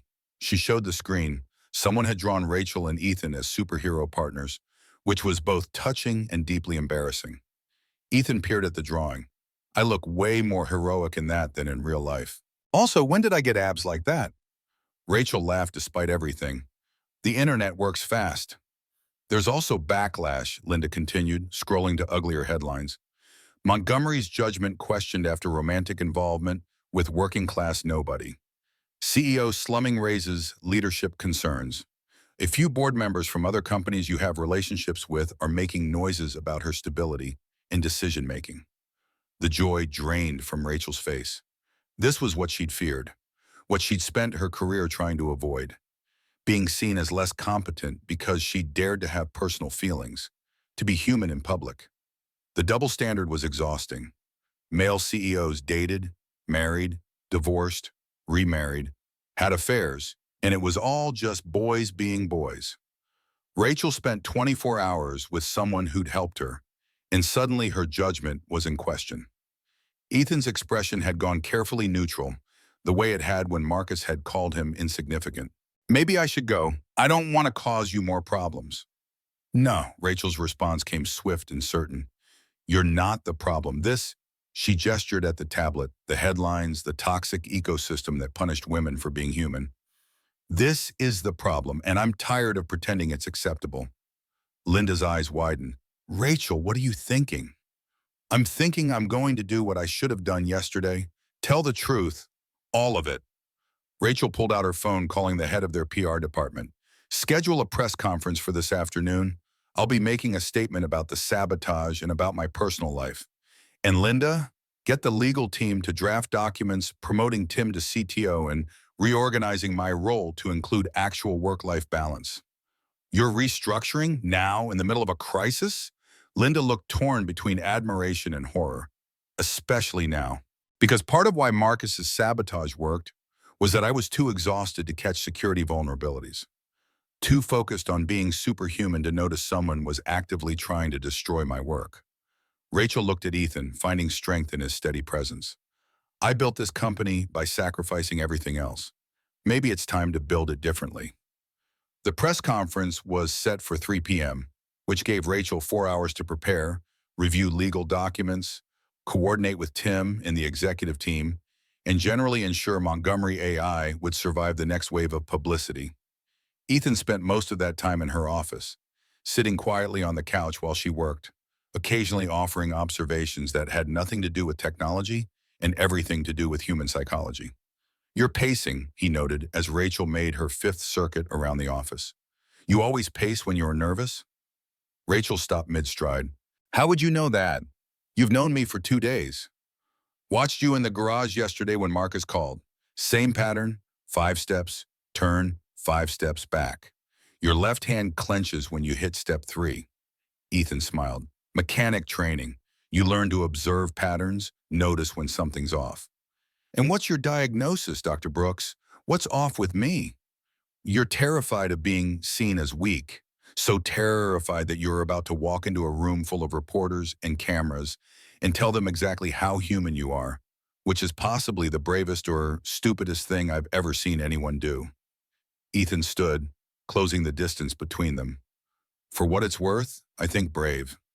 Rachel's breath caught as he moved into her space, close enough that she could smell the faint scent of soap and motor oil that no amount of borrowing formal clothes could completely erase. And if it goes badly, if the board decides I'm too much of a liability, then you figure out what's next. Maybe start a company that doesn't require you to destroy yourself to succeed. Maybe take Sophie to the zoo like she's been begging since yesterday. Ethan's hand came up to cup her face, thumb brushing her cheekbone. Maybe let yourself be happy for once instead of just successful.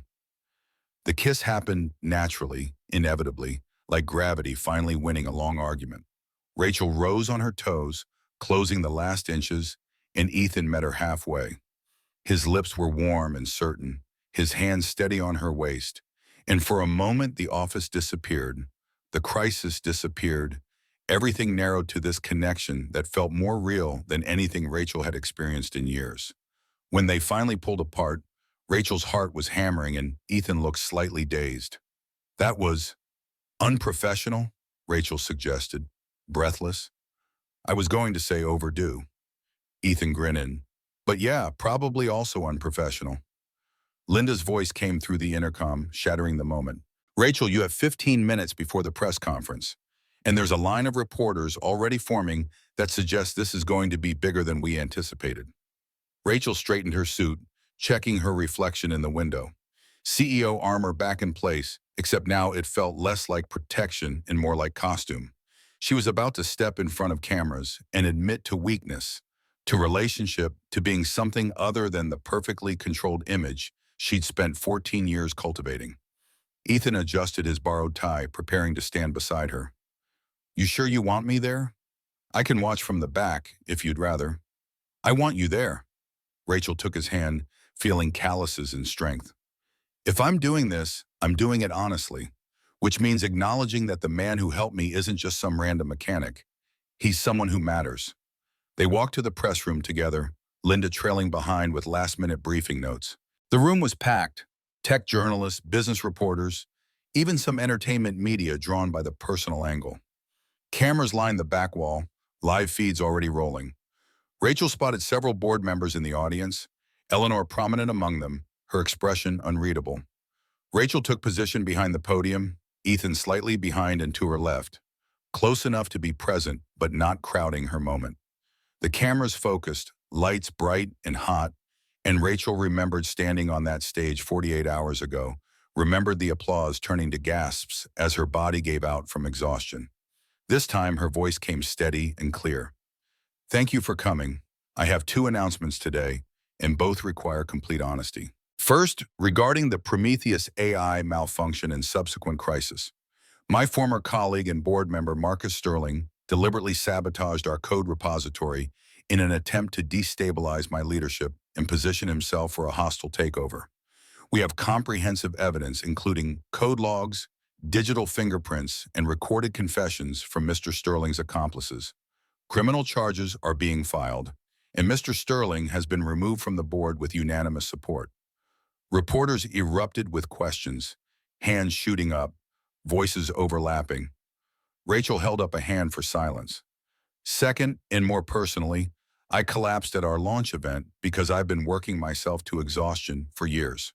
100-hour weeks, skipped meals, ignored health warnings, all in service of proving I was strong enough, dedicated enough, competent enough to lead this company. That approach nearly killed me, and it definitely compromised my judgment in ways that Marcus Sterling exploited. She paused, gathering courage for what came next. Yesterday, when I disappeared, I was with someone who found me unconscious and helped me without asking for anything in return. His name is Ethan Brooks. She gestured to Ethan, who looked deeply uncomfortable with the attention but didn't step away.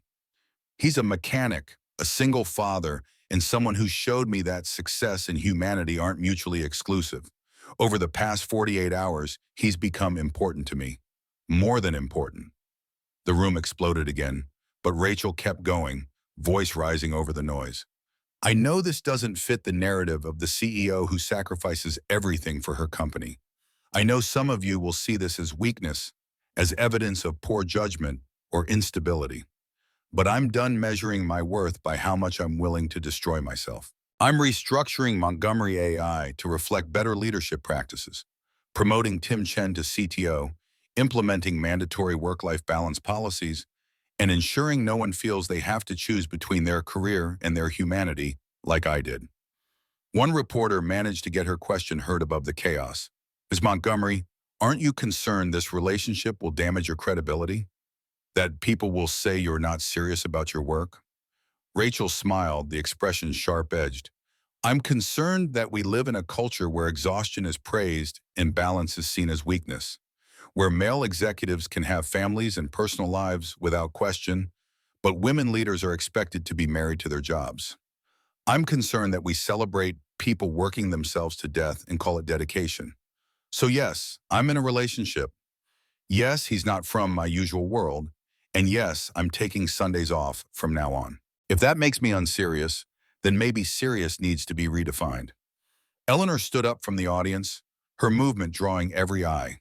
For a moment, Rachel's heart stopped, wondering if she'd pushed too far, if even Eleanor's support had limits. Then Eleanor started clapping, slow and deliberate, and other board members joined her. And suddenly half the room was applauding, while the other half frantically took notes. The press conference continued for another 20 minutes. Questions about the technical details of Marcus's sabotage, mixing with invasive inquiries about Rachel's relationship status. She handled both with equal directness, refusing to be embarrassed or defensive. Ethan stood steady beside her throughout, only speaking when directly addressed, but his presence alone seemed to legitimize everything Rachel was saying. When it finally ended, Linda ushered them out through a side door, away from reporters still shouting questions. That was either brilliant or career suicide, and I honestly can't tell which yet. Social media is exploding. You're trending globally under 3 different hashtags. Rachel's phone was already buzzing with messages. Investors asking for meetings. Other female CEOs thanking her for being honest. A surprising number of men in tech saying they'd been quietly struggling with the same exhaustion and pressure. And threaded through it all, the trolls and critics who saw any admission of humanity as weakness, any deviation from traditional paths as failure. Ethan read over her shoulder, frowning at some of the uglier comments. People are awful. Some people, Rachel corrected. But look at these. She showed him messages from young women in tech thanking her for showing that leadership didn't require self-destruction, from parents grateful that someone was finally talking about balance, from people who'd felt alone in their exhaustion until they heard someone with status admit to the same struggles. You're starting a movement, Linda observed, scrolling through her own tablet. Hashtag CEO Humanity is gaining traction. Several other executives are already announcing similar policy changes. It's like you gave everyone permission to stop pretending they're superhuman. Rachel's laugh came out slightly hysterical. I just wanted to tell the truth. I didn't expect. Her phone rang, Eleanor Hayes' name flashing on screen. Rachel answered with trepidation. Eleanor, that was the most reckless, impulsive, magnificent thing I've seen a CEO do in 40 years. Eleanor's voice carried approval mixed with exasperation. You just rewrote the rules of tech leadership while the cameras were rolling, and every company in Silicon Valley is going to be dealing with the fallout. Is that good or bad? It's necessary. We've been destroying talented people by demanding they sacrifice everything for their companies. You just made it acceptable to say, that's not sustainable. Eleanor paused. Also, your mechanic cleans up well. When you said you'd met someone, I wasn't expecting him to be the one who trapped Marcus Jr. on recording. That boy's smarter than half my investment team. Rachel glanced at Ethan, who was trying very hard to pretend he wasn't listening. He's full of surprises. Bring him to the board dinner next month. I want to meet the man who convinced Rachel Montgomery to take a Sunday off. Eleanor hung up without waiting for a response, leaving Rachel staring at her phone. Linda checked her watch. Okay, you have 45 minutes before the legal team needs you for depositions about Marcus. Do you want to prep in your office or I want to go home? The words surprised Rachel as much as they seemed to surprise Linda. Not my penthouse, Ethan's place. I want to see Sophie, eat dinner that doesn't come from a catering service, and remember what it feels like to be somewhere that doesn't have glass walls and constant surveillance. Linda's expression cycled through several emotions before landing on resigned acceptance. Fine, I'll handle the legal prep and send you a summary. But Rachel, eventually you're going to have to actually live in your fancy apartment instead of camping out at your boyfriend's garage. Boyfriend, the label felt premature and inadequate, imperfectly accurate all at once. Rachel looked at Ethan, found him watching her with warmth that had nothing to do with professional respect and everything to do with something deeper and more dangerous. Eventually, Rachel agreed, but not today. They took Rachel's car, a Tesla that Ethan kept making mechanic noises about, critiquing the engineering choices and proprietary repair systems, and drove back to the garage in late afternoon traffic. The city slept by outside the windows, familiar skyline now loaded with different meaning. Rachel had lived in Chicago for 14 years, built her company here, knew every neighborhood, but she'd never really seen it except as backdrop to her ambitions. Now, watching people on sidewalks living their ordinary lives, she felt the weight of choice settling on her shoulders. She could go back to the penthouse, return to the carefully controlled existence she'd built, keep Montgomery AI running on the same exhausting principles that had nearly destroyed her. Or she could do what she'd just announced to the world, actually change, actually build something different, actually let herself want things beyond quarterly earnings and market share. Ethan's hand found hers on the center console. You're thinking loud enough that I can almost hear it. Just processing. Today's been. Rachel tried to find adequate words and failed. I told the world I'm rebuilding my life. Now I have to figure out what that actually looks like. Well, step one is dinner. Sophie's been texting me every 10 minutes wanting to know when you're coming over. Ethan showed her his phone, a string of increasingly enthusiastic messages from a 7-year-old who'd apparently mastered emoji communication. She wants to show you her science project. Fair warning, it involves a lot of vinegar and questionable structural integrity. Rachel laughed, feeling tension drain from her shoulders. Perfect. I could use some questionable structural integrity in my life. The garage looked different in afternoon light, less like the strange refuge she'd stumbled into and more like somewhere she could actually belong. Chen was watering flowers outside, and she waved enthusiastically when she spotted them, shouting something about seeing the press conference and being very proud. Mike emerged from the garage proper, looking surprised and pleased to see his borrowed suit returning. Looks good on you, man, Mike said, clasping Ethan's shoulder. But I'm still claiming it back for my cousin's wedding. Sophie burst out of the apartment door like she'd been watching from the window, launching herself at Rachel with enough force to nearly knock her over. You were on TV. Mrs. Chen showed me. You told everyone about Papa. Rachel caught the girl, holding her close, breathing in the smell of children's shampoo and playground dirt. I hope that's okay. I probably should have asked first. Sophie pulled back, eyes shining. It's perfect. Now everyone knows Papa's a hero. She grabbed Rachel's hand, tugging her toward the stairs. Come see my volcano. It's not done yet, but it's going to be amazing. The science project dominated the kitchen table. A papier-mâché mountain covered in paint and surrounded by detailed notes in Sophie's careful handwriting. She explained the chemical reaction between baking soda and vinegar with the kind of enthusiasm usually reserved for cartoon characters in ice cream, and Rachel found herself genuinely engaged, asking questions that made Sophie's explanations go deeper. Ethan started dinner, pasta with homemade sauce that had been simmering in a slow cooker, filling the apartment with rich tomato and basil smells. He moved through the small kitchen with practiced efficiency while Sophie showed Rachel her coding project on the ancient laptop, a text adventure game that had grown significantly more complex since yesterday. The domesticity of it should have felt foreign, should have triggered Rachel's usual discomfort with anything that might distract from work. Instead, it felt like coming up for air after being underwater too long, like remembering that life existed outside conference rooms and quarterly reports. Over dinner, Sophie regaled them with elaborate stories from school, complete with dramatic reenactments of playground politics that were surprisingly cutthroat for second grade. Ethan listened with the kind of attention that suggested he actually cared about Emma's lost tooth and the great tetherball controversy of Tuesday afternoon. Rachel watched them interact, seeing the love and security that flowed between father and daughter, and felt something settle in her chest. This was what she'd been missing, what all the success and achievement failed to provide: connection without agenda, care without calculation, being wanted for who she was rather than what she could do. After dinner, they set up Sophie's volcano in the backyard, a small patch of concrete behind the garage where Ethan kept overflow parts and tools. The eruption was spectacular, if messy, baking soda and vinegar, foam cascading down the painted mountain, while Sophie shrieked with joy. Rachel took photos on her phone, dozens of them, capturing Sophie's expression and Ethan's proud smile and the ordinary magic of a Tuesday evening that felt more important than any board meeting.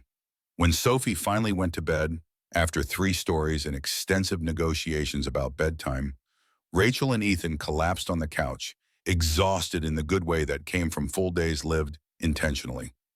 Rachel's phone sat on the coffee table, still buzzing periodically with messages, but she ignored it in favor of Ethan's solid warmth beside her. "Thank you," she said quietly, "for today, for all of it. I recorded a conversation and stood around looking uncomfortable while you revolutionized corporate culture. Not sure that warrants thanks." Ethan's arms settled around her shoulders, natural as breathing. "But you're welcome anyway." Rachel shifted closer, head finding the space between his shoulder and chest that seemed designed for exactly this purpose. "I meant thank you for showing me there was another option, for being proof that caring about more than work doesn't make you weak."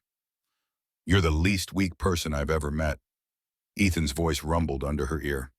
"Walking into that press conference today, telling the truth about everything, that took more courage than most people manage in a lifetime. Or less sense than most people manage in a lifetime. The jury's still out."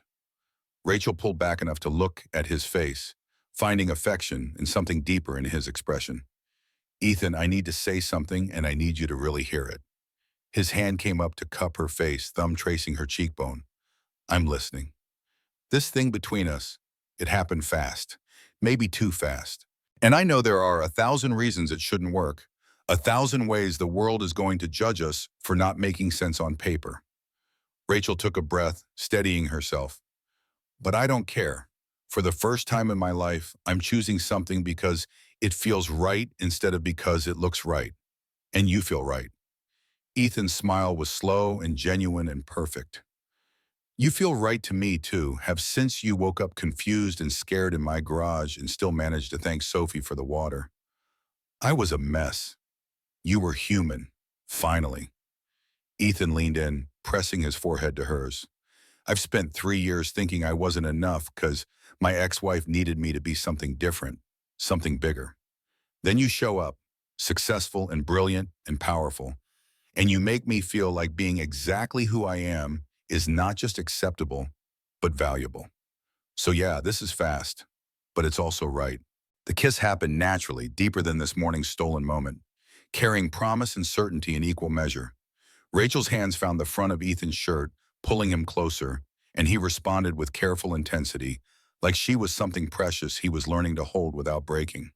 When they finally separated, both breathing hard, Ethan's laugh was shaky. We should probably slow down. Sophie's just upstairs, and I'm trying to be a good role model about boundaries and appropriate relationship progression. Rachel laughed despite the heat still coursing through her system. The responsible adult approach, how novel. Don't worry, I hate it too. Ethan kissed her forehead, gentler this time. But we've got time. For once, we actually have time. They sat like that until late, talking about everything and nothing, making plans that ranged from practical to absurd. Rachel would maintain her penthouse but spend more time here, creating actual work-life separation. They'd navigate the media attention together, presenting a united front to critics, while refusing to let outside judgment dictate their choices. Sophie would meet Rachel's executive team, because if Rachel was going to be present in this child's life, Sophie needed to understand all aspects of who she was. Eventually, reluctantly, Rachel called a car service to take her back to her apartment. Ethan walked her down to the curb, hands in pockets, looking like he wanted to say something significant but couldn't find the words. Rachel solved the problem by kissing him again, brief and sweet, in the Chicago streetlight. I'll see you tomorrow? Sophie mentioned wanting to show me the proper technique for assembling an engine. You don't have to. I want to. Rachel squeezed his hand. I'm learning that what I want actually matters. Revolutionary concept. The drive back to her penthouse felt strange. The sleek building and doorman service almost alien after the comfortable chaos of Ethan's garage apartment. Her place was exactly as she'd left it, pristine and cold and perfectly designed for someone who never actually lived in it. Rachel stood in the middle of her living room, surrounded by expensive furniture and designer aesthetics, and felt completely disconnected from the space. This wasn't home. It was a trophy, evidence of success, a photo op for magazine profiles. Home was a rickety kitchen table and a 7-year-old's laugh, and a man who thought teaching her to change oil was romantic. Rachel pulled out her laptop, settling into her professional workspace for the first time in 2 days. She had emails to answer, legal documents to review, a company to run. But first, she opened a new message to her real estate agent. Looking to sell penthouse. Also interested in properties near Brooks Auto Restoration on the north side. Something with character. Must have space for a home office and preferably a garage. Then she opened another message, this one to Tim Chen. As part of your CTO transition, I want you to head a task force on sustainable work practices in tech. Real changes, not just policy paper. You have full executive support and budget. Make us the company people want to work for, not just the company people feel obligated to kill themselves for. Finally, she opened her text thread with Ethan. Thank you for today. Thank you for yesterday. Thank you for showing me there's more to life than quarterly earnings. See you tomorrow for the engine lesson. Wear the work coveralls. The borrowed suit is impressive, but those coveralls are somehow more attractive. His response came immediately. That's the exhaustion talking. Get some sleep, CEO. Rachel smiled at her phone, feeling lighter than she had in years. Tomorrow would bring more media storms, more corporate challenges, more people questioning her choices. But tonight, for the first time in her adult life, Rachel Montgomery fell asleep excited about the future instead of anxious about maintaining the present. The last thought before sleep claimed her was Sophie's voice echoing in memory. Papa says mean people are mean because they're scared. What's he scared of? Marcus Sterling had been scared of irrelevance, of a woman succeeding where he'd expected her to fail. He'd tried to tear her down, and instead, he'd inadvertently pushed her toward building something better. Rachel drifted off, smiling, already planning tomorrow's morning with a mechanic and his daughter, already imagining a life measured in moments instead of metrics, already becoming someone she might actually like. 6 months had transformed Rachel's life in ways that quarterly reports couldn't measure and balance sheets couldn't capture. She stood in the doorway of what had been Ethan's spare storage room, watching contractors put finishing touches on her home office. Real wood desk-facing windows that overlooked the garage, Shelves already loaded with technical manuals and Sophie's artwork in equal proportion. The house they'd found together sat 3 blocks from the garage, a 1920s bungalow with original hardwood and a kitchen big enough for family dinners, purchased with cash and zero regrets about leaving the sterile penthouse behind. Montgomery AI stock had hit record highs after the restructuring. Tim's task force on sustainable work practices had become industry standard. Other companies scrambling to implement similar policies before their own talent fled to competitors offering actual humanity. Rachel still worked hard, still drove innovation, but now she left the office by 6 p.m. and nobody questioned whether that made her less committed. Sophie burst through the front door, backpack flying, soccer uniform grass-stained and glorious. "Mom, Rachel, guess what? Coach says I can play forward next game." Mom, Rachel. The name had evolved naturally over months, Sophie testing it cautiously at first, then using it with increasing confidence until it became simply fact. Rachel's heart still caught every time she heard it, still marveled that this child had chosen to claim her when biology and legal documents said otherwise.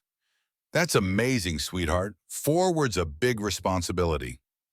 Rachel caught Sophie in a hug, ignoring the dirt transferring to her work clothes. "You ready for that?" "Papa's been training me. Watch." Sophie demonstrated footwork in the hallway, narrowly missing a lamp. "See, I'm getting faster." Ethan appeared behind his daughter, coveralls exchanged for jeans and a clean shirt since he'd been handling the business side of the garage rather than actual repairs today. His business had expanded significantly. 2 new mechanics hired to handle overflow, a waiting list of clients wanting Brooks restoration work specifically. Turned out being featured in a dozen news articles as the mechanic who helped take down corporate sabotage was excellent advertising. His eyes found Rachel's, warmth and something deeper passing between them. "How was the board meeting?" "Productive. Eleanor wants me to speak at the Tech Leaders Summit in March about work-life balance and sustainable success models." Rachel moved into the kitchen, starting dinner prep with the kind of domestic routine that would have seemed impossible a year ago. Also, Marcus's sentencing hearing got moved up. Linda thinks he's trying to negotiate a plea deal. Sophie's expression clouded. "The mean man's going to jail?" "Probably." Ethan ruffled his daughter's hair. "He did bad things, and there are consequences for that." "Good." Sophie's fierce certainty made Rachel smile. "He tried to hurt you and Mom Rachel. He deserves consequences." Dinner was the controlled chaos Rachel had learned to love.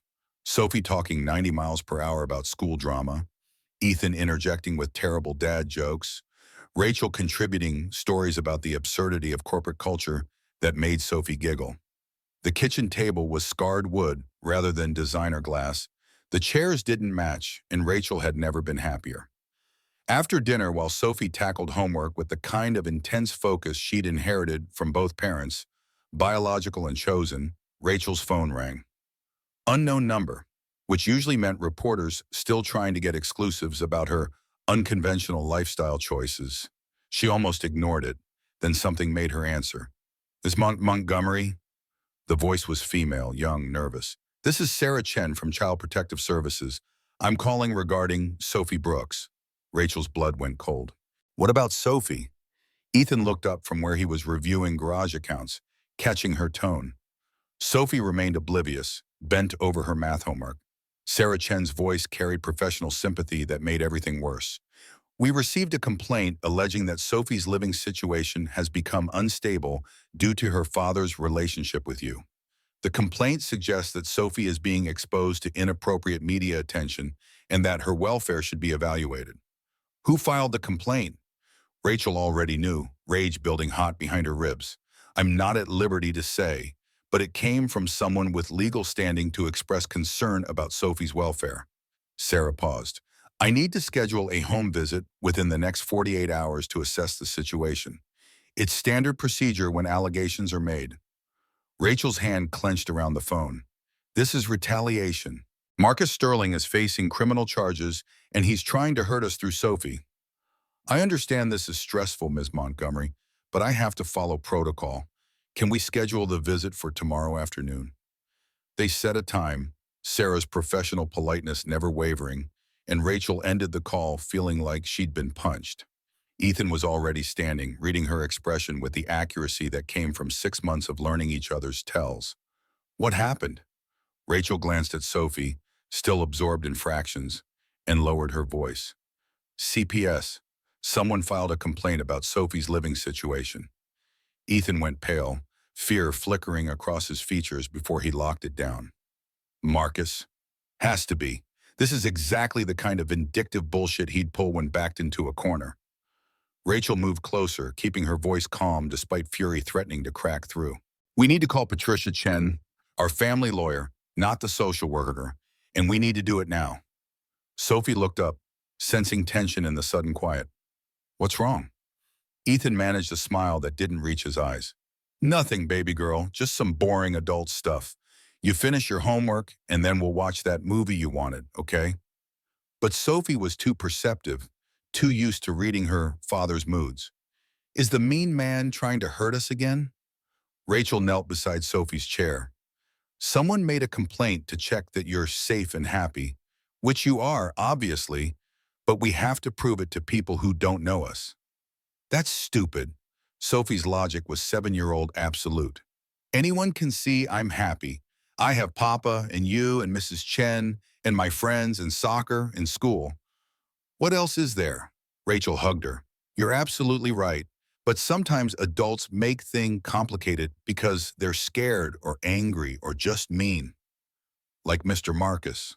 Like Mr. Marcus. Rachel stood, pulling out her phone. But we're not going to let him win.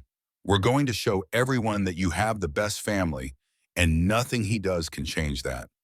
Patricia Chen arrived within an hour, her presence somehow both reassuring and terrifying, because it meant this was serious enough to warrant emergency legal consultation. She sat at the kitchen table.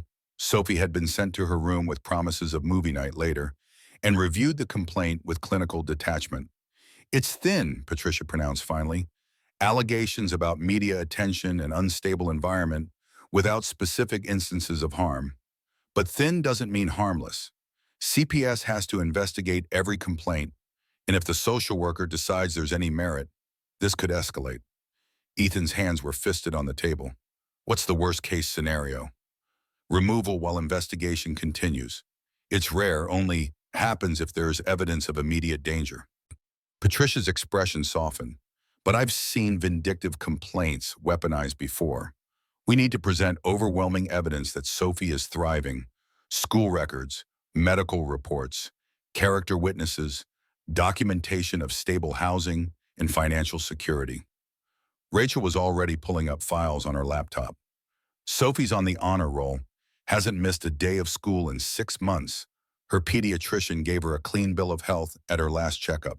I have financial statements showing Ethan's business income has tripled since we met. This house is paid for in cash. There's a college fund already set up in Sophie's name. Good. What about the media attention angle? Patricia looked between them. That's going to be their strongest argument, that Sophie's been thrust into a spotlight because of your relationship. Ethan ran his hand through his hair. She's been in exactly 2 photos that made it to press, both taken at the park when we didn't know cameras were there. We've been careful to keep her out of public events, but the relationship itself has been public. Patricia pulled up news articles on her tablet. Rachel, your press conference 6 months ago mentioned Ethan and Sophie. There have been dozens of follow-up stories. Someone could argue that by association, Sophie's been exposed to scrutiny a child shouldn't face. Rachel felt sick. I was trying to be honest. I was trying to show that you can have success and personal life both. I never meant... I know. Patricia's voice was gentle. But good intentions don't always protect us from consequences. Here's what we're going to do. Compile everything showing Sophie's well-being has improved since you entered her life. Teachers, coaches, friends' parents, anyone who can testify that she's happy and secure. We prepare the house for inspection, make sure everything is spotless and child-appropriate. And we get character witnesses lined up who can speak to your fitness as a parental figure. I'm not her parent, Rachel's voice cracked. Legally, I'm nobody, just her father's girlfriend. Ethan's hand found hers under the table, gripping tight. You're more than that, to both of us. Patricia studied them with the assessing gaze of someone who'd seen every variation of family structure. Legally, yes, you have no standing, but in practice, you've been co-parenting for 6 months. You're listed as emergency contact at Sophie's school. You attend parent-teacher conferences. You've integrated completely into her daily life. That matters. Does it? Rachel heard the bitterness in her own voice. Because right now it feels like everything I've done just made Sophie a target. No. Ethan's response was immediate and fierce.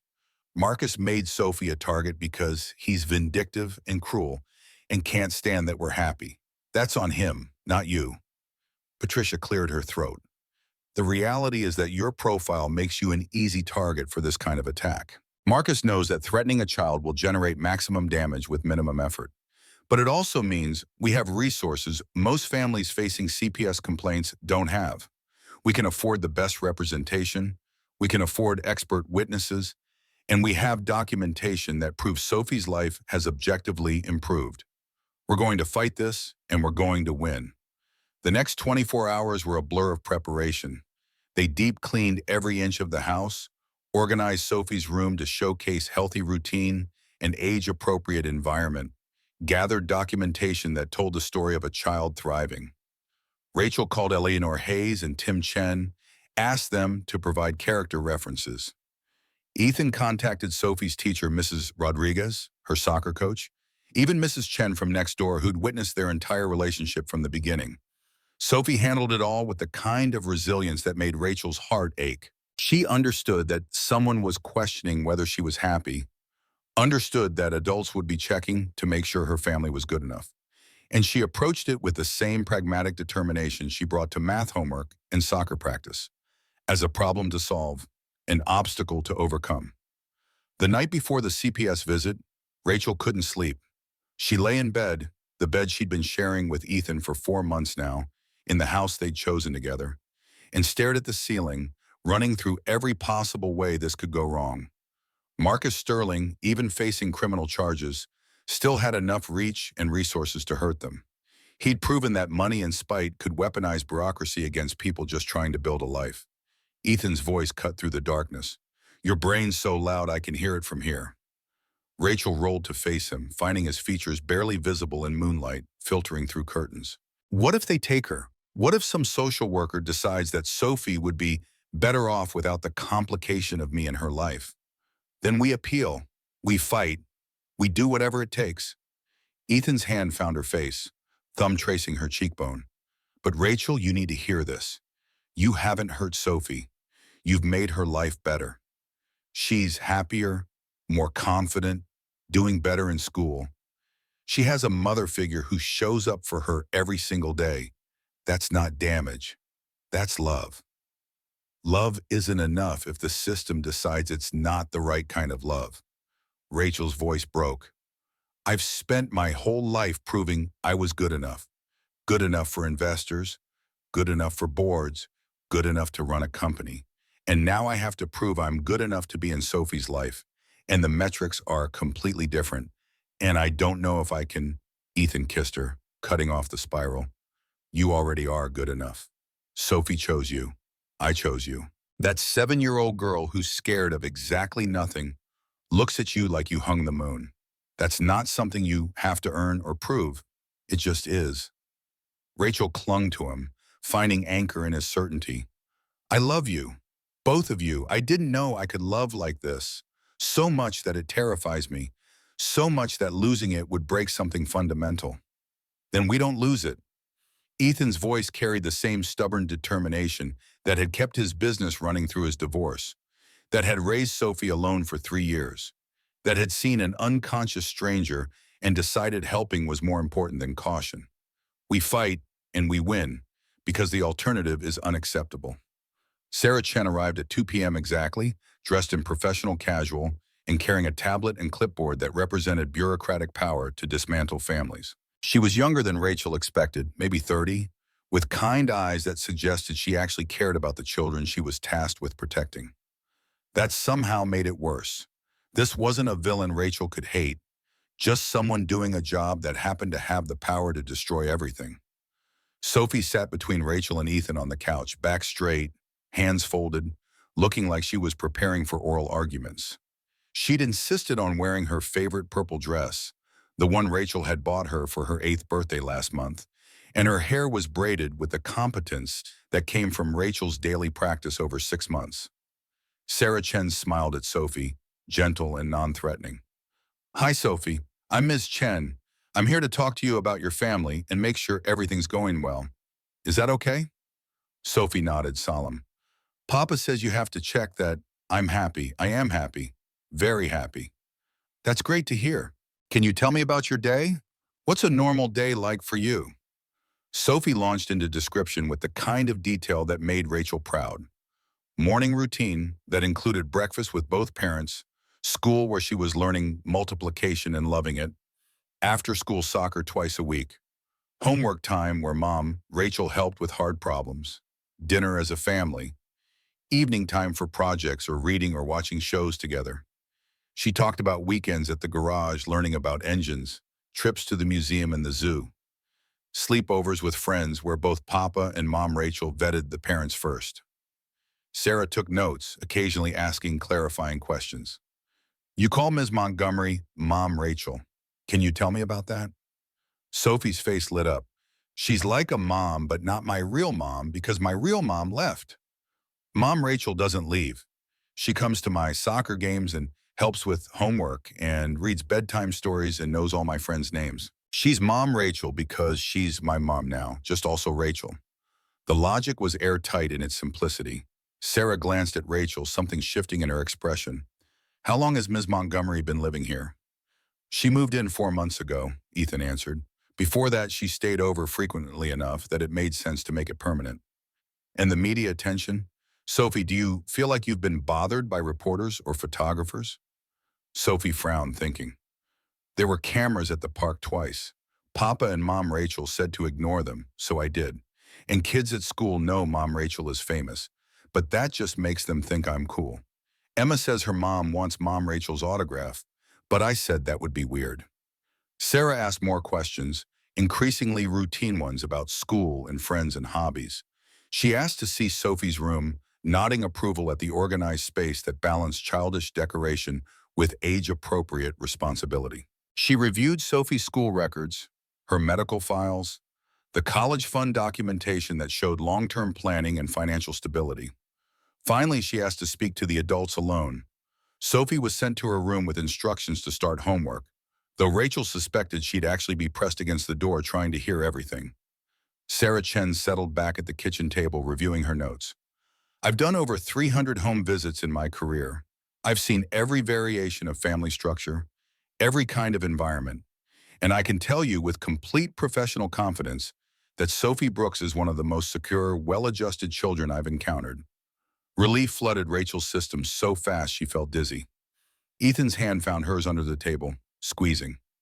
Sarah continued, she's thriving academically, socially, emotionally. She has clear routine, stable housing, adults who are present and engaged in her life. The complaint alleged instability, but I see the opposite. I see a child whose life has significantly improved over the past 6 months.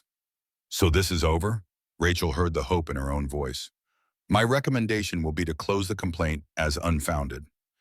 Sarah's expression hardened slightly. However, I'm required to note in my report that this appears to be a retaliatory filing designed to harass rather than protect. I'll be recommending that any future complaints from the same source be flagged for extra scrutiny. Ethan's laugh was slightly hysterical. You can tell it's from Marcus Sterling? I can tell it's from someone more interested in causing damage than protecting a child. The allegations were vague, the evidence non-existent, and the timing suspicious given Mr. Sterling's current legal troubles. Sarah stood, gathering her materials. You should receive official notification within a week, but consider this matter closed. After Sarah left, after they'd assured Sophie that everything was fine and she wasn't going anywhere, after the adrenaline had faded enough to think clearly, Rachel found herself standing in the backyard, staring at the garage lights in the distance, trying to process how close they'd come to losing everything. Ethan found her there, wrapping his arms around her from behind. It's over. This one's over. But Marcus isn't done. He's facing years in prison, millions in fines, his entire reputation destroyed. He's going to keep trying to hurt us until he physically can't anymore. Rachel leaned back into Ethan's warmth. How do we protect Sophie from that? How do we build a life when someone's actively trying to tear it down? We keep doing what we've been doing. We love each other. We take care of Sophie. We don't let fear make decisions for us. Ethan turned her to face him, moonlight catching his features. Rachel, 6 months ago, you told a room full of reporters that you were choosing humanity over hiding. Marcus's attacks are proof you were right. People hate it when you refuse to play by rules designed to break you. So we just endure? Keep waiting for the next crisis? No, we stop reacting and start acting. Ethan's expression was thoughtful. What's the one thing Marcus can't take? What's untouchable? Rachel considered. Legal marriage. If we were married, I'd have standing as Sophie's step-parent. Future complaints would have to go through both of us. And Marcus couldn't use my presence as evidence of instability because I'd be legally family. Ethan smiled, slow and certain. Exactly what I was thinking. Rachel's heart stopped. Is that worst proposal in history? Ethan laughed. Yeah, probably. But here's the thing, I was going to ask you anyway. I've been carrying around a ring for 2 months trying to figure out the perfect moment. Turns out, the perfect moment that is when someone tries to destroy our family and we realize we need to make it unbreakable. He pulled a small velvet box from his pocket, and Rachel's vision blurred with tears she'd been holding back for hours. The ring was simple, white gold with a single diamond, modest by billionaire CEO standards, absolutely perfect by the standards of what mattered. Rachel Montgomery, you crashed into my life literally and figuratively. You've made Sophie happier than I've ever seen her. You've shown me that being exactly who I am is not just acceptable, but valuable. Ethan opened the box, ring catching moonlight. Will you marry me? Will you be Sophie's mom legally and officially? Will you let me spend the rest of my life making sure you never forget that success and love aren't mutually exclusive?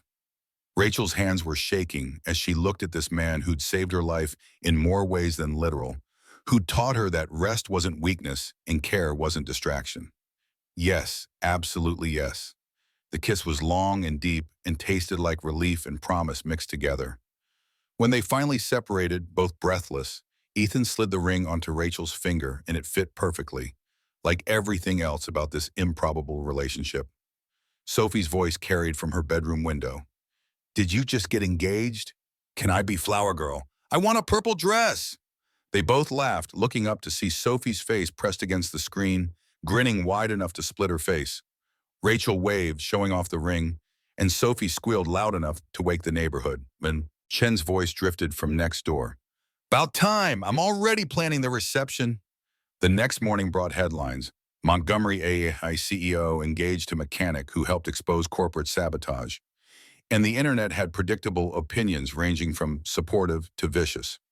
Rachel ignored it all in favor of breakfast with her new fiancé and future daughter, planning a wedding that would be small and meaningful, rather than the corporate spectacle her first engagement had been heading toward. Eleanor Hayes called to congratulate them and also to drop information that Marcus Sterling had indeed been behind the CPS complaint, using a proxy to file so it wouldn't be traced directly to him. Patricia Chen was already filing harassment charges on top of the existing criminal case, building a legal wall that would keep Marcus contained even after he eventually got out of prison. The weeks leading up to the wedding were controlled chaos.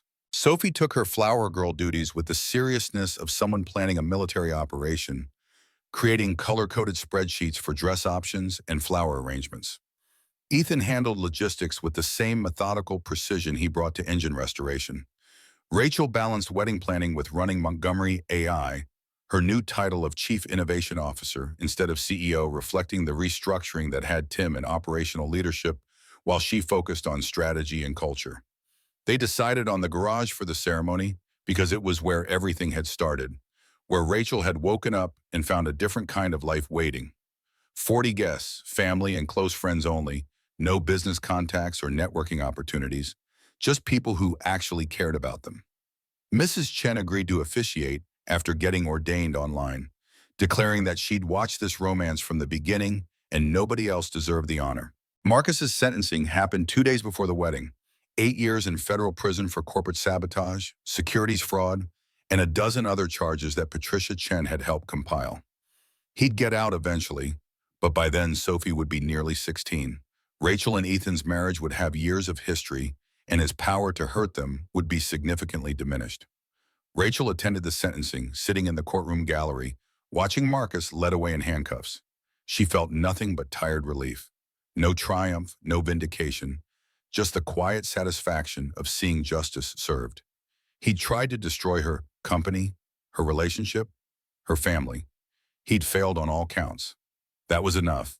The morning of the wedding, Rachel woke in her old penthouse, one last night sleeping apart for tradition's sake, and found herself standing at the windows that had once represented everything she wanted.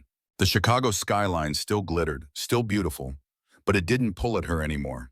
Success was waiting 3 blocks from a garage in a house that was too small and too perfect, with a man who thought teaching her to change oil was romance, and a daughter who'd claimed her as family without hesitation.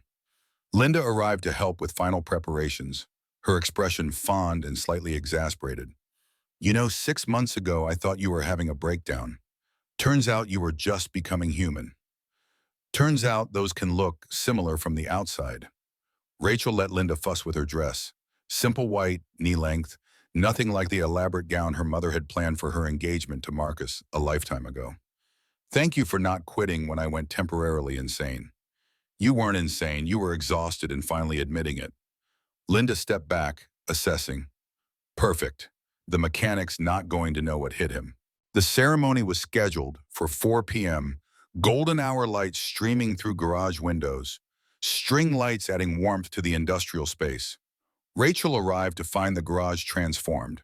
Flowers everywhere, chairs arranged in neat rows, Sophie bouncing in her purple flower girl dress that matched the streak Rachel had let her add to her hair for the occasion. Ethan stood at the makeshift altar in a suit that actually belonged to him this time, hair still slightly messy despite obvious attempts to tame it, looking at Rachel like she'd hung the moon, and he couldn't quite believe his luck. Sophie ran up to Rachel, grabbing her hand and pulling her forward with 7-year-old enthusiasm. "You look so pretty. Papa's going to cry. He's been crying all morning, but he says it's allergies, even though it's November." Rachel laughed, letting Sophie lead her down the aisle between rows of people who'd become family over 6 months of choosing connection over isolation. Eleanor sat in the front row, beaming with grandmotherly pride. Tim and his family occupied 3 chairs, his daughter waving enthusiastically. Mrs. Chen stood at the altar, ceremony script in hand, looking official and slightly tearful. When Rachel reached Ethan, his eyes were indeed wet, and he didn't bother hiding it. "Hi. Hi." Rachel took his hands, feeling calluses and strength and certainty. "Ready to make this official?" "Been ready since you woke up confused in my garage and still remembered to thank Sophie for the water." Mrs. Chen cleared her throat. "We are gathered here today to witness the marriage of Rachel Montgomery and Ethan Brooks, 2 people who prove that the best love stories start with someone falling down and someone else deciding to help them up." The ceremony was short, personal, nothing like the corporate performance Rachel's first engagement or had been heading toward. They'd written their own vows, Rachel promising to always prioritize Sophie's soccer games over board meetings, to learn the proper names for engine parts, to build a life measured in moments rather than metrics. Ethan promised to support Rachel's ambitions while reminding her that rest wasn't weakness, to be patient when corporate culture made her forget how to be human, to love her exactly as she was rather than as she thought she should be. Sophie stood between them, holding the rings, looking solemn and important. When Mrs. Chen asked who gave Rachel to marriage, Sophie piped up, "I do, because she's my mom, Rachel, and I want her to stay forever." There wasn't a dry eye in the garage. Rachel knelt to Sophie's level. "I'm staying forever, sweetie. Promise, promise." "Promise, promise," Sophie echoed, handing over the rings with the kind of ceremony that suggested she'd been practicing. The rings were simple gold bands. No diamonds except the engagement ring Rachel was already wearing. Ethan slid Rachel's ring on with hands that shook slightly, and Rachel returned the favor, marking him as claimed, as chosen, as permanent. Mrs. Chen smiled through happy tears. By the power vested in me by the Universal Life Church and the state of Illinois, I now pronounce you husband and wife. Ethan, you can kiss your bride. Rachel, you can kiss your mechanic. Everybody, kiss and let's eat cake. The kiss was gentle and sweet and tasted like beginning rather than ending. When they separated, Sophie launched herself at both of them, wrapping her arms around their legs and declaring this the best day of her life. The garage erupted in applause, cameras flashing. But these were friends and family, not press, people capturing memory rather than selling narrative. Epilogue: 6 months later, the morning sun caught the gold band on Rachel's left hand as she signed off on the quarterly report. From her home office window, she could see Sophie practicing soccer drills in the backyard while Ethan guided a customer through the Mustang's final inspection. 2.5 years of work, finally complete. Montgomery AI's stock had reached record highs. Tim's Sustainable Work Practices Task Force had become industry standard, other tech companies following suit. Rachel left the office at 6 p.m. every single day, and the board had stopped asking if she was still committed. "Mom, Rachel," Sophie's voice carried through the open window. "Can you help with my science project after lunch?" "Absolutely," Rachel called back, closing her laptop without hesitation. Her phone buzzed. Marcus Sterling's final appeal had been denied. 8 years, no parole. She felt nothing but distant relief. He'd tried to destroy everything she'd built, and instead he'd inadvertently pushed her toward building something better. Eleanor's text came next. "Board dinner next month. Bring the family." Yes, that means Sophie too. She's more entertaining than half the executives. Rachel smiled, typing back, "We'll be there." Sophie's already planning her outfit. Through the window, she watched Ethan shake hands with his customer, pride evident in every line of his body as the man drove away in the fully restored Mustang. Sophie ran to him, and he scooped her up, spinning her around. Both of them laughing, perfectly happy in their ordinary Wednesday afternoon. Rachel's old life, the penthouse, the 100-hour weeks, the crushing isolation, felt like someone else's story now. A cautionary tale about what happened when you confused achievement with fulfillment. This life, messy and imperfect and absolutely right, was measured in soccer games and engine rebuilds and family dinners. In Sophie's homework questions, in Ethan's steady presence, in the kind of success that couldn't be quantified on a balance sheet. Her phone buzzed again. "Linda, CNN wants an interview about the 1-year anniversary of your press conference. They're calling it the CEO Humanity Movement. Thoughts?" Rachel typed back, "Tell them I'm available Tuesday at 2 p.m., but only if they're okay with Sophie photobombing if she gets home early from school." Linda's response was immediate. "You've completely lost your corporate edge. I love it." Rachel closed her laptop and headed downstairs. Outside, her husband was teaching their daughter the proper way to diagnose engine sounds. Both of them bent over the hood of Mrs. Chen's ancient Honda Civic, completely absorbed.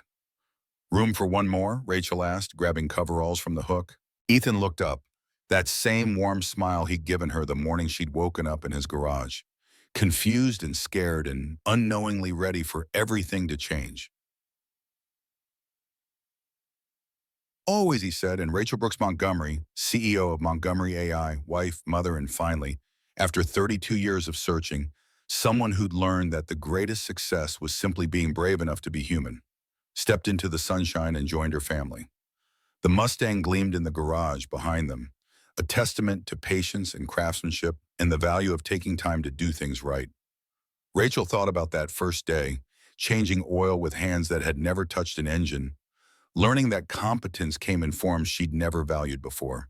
She thought about Marcus in his prison cell, probably still convinced he'd been right about everything, still unable to see that power without humanity was just emptiness, dressed in expensive suits. She thought about the board members who doubted her restructuring, who'd warned that prioritizing balance over grind would destroy the company. They'd been wrong. Montgomery AI was stronger now, built on foundation of people who showed up rested and engaged rather than exhausted and resentful. But mostly she thought about Sophie's laugh, Ethan's hands guiding hers through a repair, and the profound truth that she'd stumbled into one random night when her body had finally forced her to stop running. Success, it turned out, looked exactly like this.